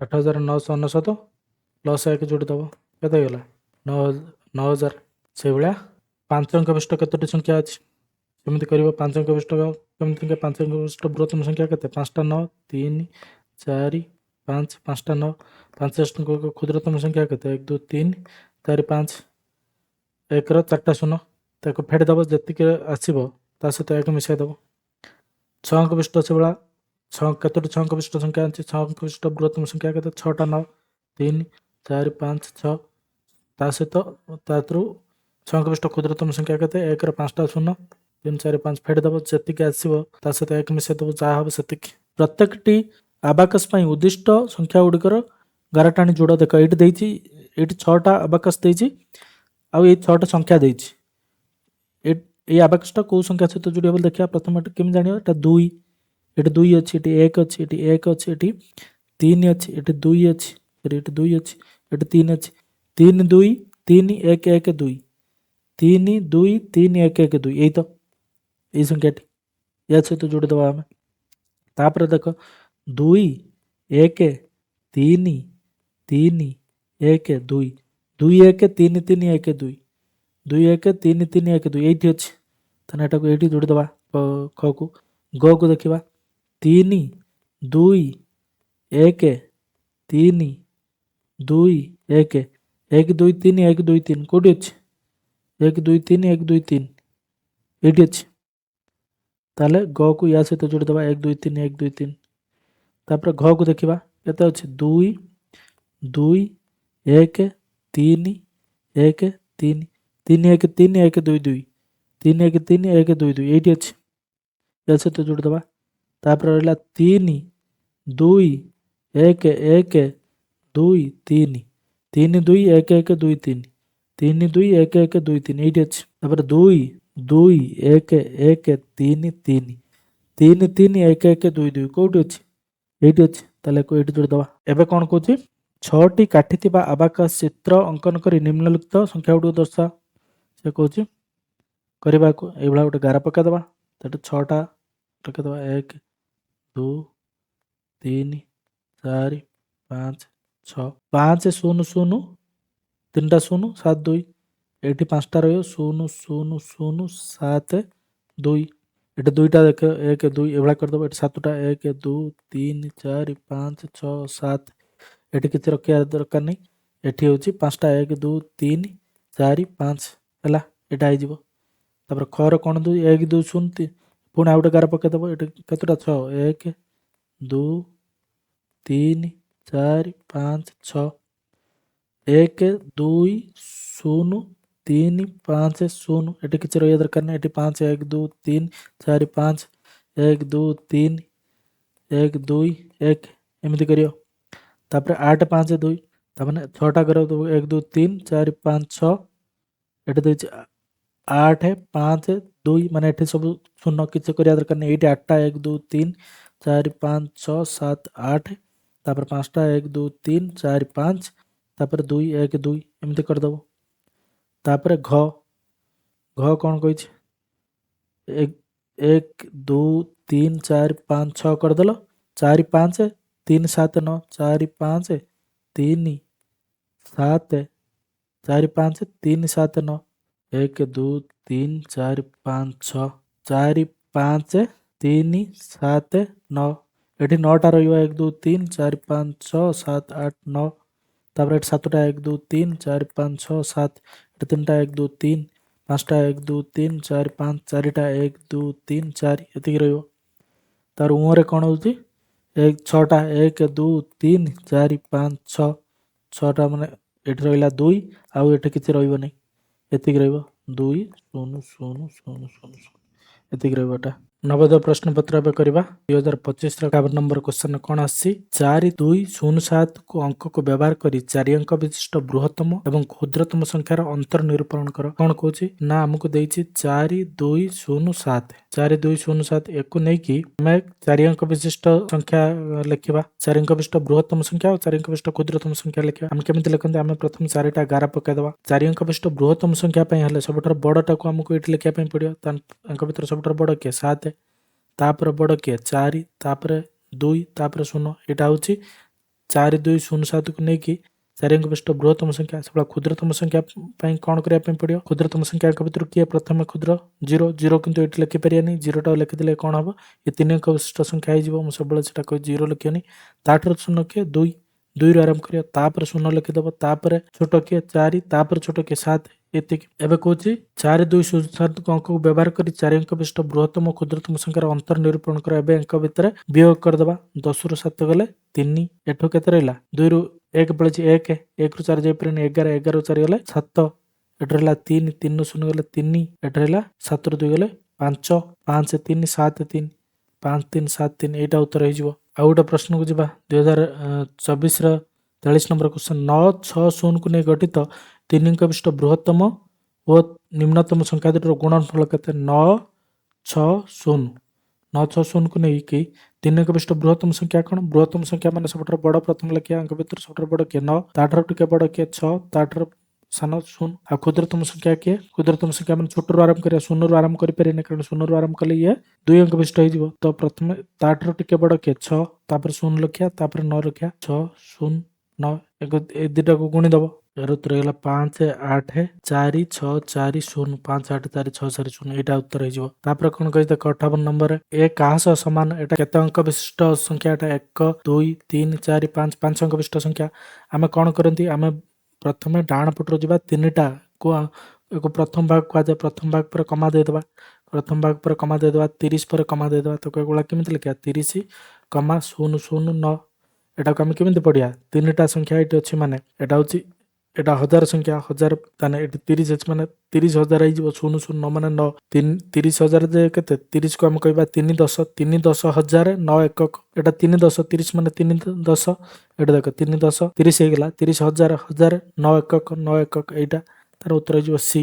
ନବୋଦୟ 2023ର କ'ଣ ପ୍ରଶ୍ନ ଅଛି ଦେଖିବା 5555କୁ ସଂଖ୍ୟାରେ ଲେଖ 5555 ଏମିତି କରନ୍ତି 1 10 100 1000 5000 ଏଇଠି 5 ଲେଖିଦେବା 500 ଏଇଠି 5 ଲେଖିଦେବା 55 ମାନେ 5 5 ତାହେଲେ 4ଟା 5 କୋଉଠି ଅଛି ଏଇଠି। 54 କ'ଣ କହିଛି 9 7 0 4କୁ ବ୍ୟବହାର କରି ଗଠନ କରାଯାଇଥିବା 4 ଅଙ୍କ ବିଶିଷ୍ଟ ବୃହତ୍ତମ କ୍ଷୁଦ୍ରତମ ସଂଖ୍ୟା ମଧ୍ୟରେ ବ୍ୟବଧାନ କେତେ 9 7 0 4 ଏକୁ ନେଇକି ଯଦି ବୃହତ୍ତମ ସଂଖ୍ୟା ଲେଖିବା କେମିତି ଲେଖିବା ପ୍ରଥମେ ବଡ଼ 9 ଲେଖିବା ତାପରେ 7 ଲେଖିବା ତାପରେ 4 ଲେଖିବା ତାପରେ 0 ଲେଖିବା। ଏକ କ୍ଷୁଦ୍ରତମ ସଂଖ୍ୟା ମାନେ କେତେରୁ ଆରମ୍ଭ କରିବା 0ରୁ ଆରମ୍ଭ କରିବା କି ନା କରିପାରିବାନି କାରଣ 0ରୁ ଆରମ୍ଭ କଲେ ଇଏ ହେଇଯିବ 3 ଅଙ୍କ ବିଶିଷ୍ଟ ସେଥିପାଇଁ 4ରୁ ଆରମ୍ଭ କରିବା 4 0 ତାପରେ 7 ତାପରେ 9 ବୃହତ୍ତମ ସଂଖ୍ୟା ପାଇଁ ହେଲେ ବଡ଼ରୁ ଆରମ୍ଭ କରିକି ଧୀରେ ଧୀରେ କମେଇ ଯିବ ଏଠି ଛୋଟରୁ ଆରମ୍ଭ କରିକି ଧୀରେ ଧୀରେ ବଢ଼େଇ ଯିବ କିନ୍ତୁ ପ୍ରଥମ ସଂଖ୍ୟା କେବେ ତମର 0 ହେଇପାରିବନି। ଏବେ ଦେଖ 10ରୁ 9 ଗଲେ 1 ଏଠି 4 4ରୁ 1 ପଳେ 3 1 10 ଗଲେ 13 13ରୁ 7 ଗଲେ 6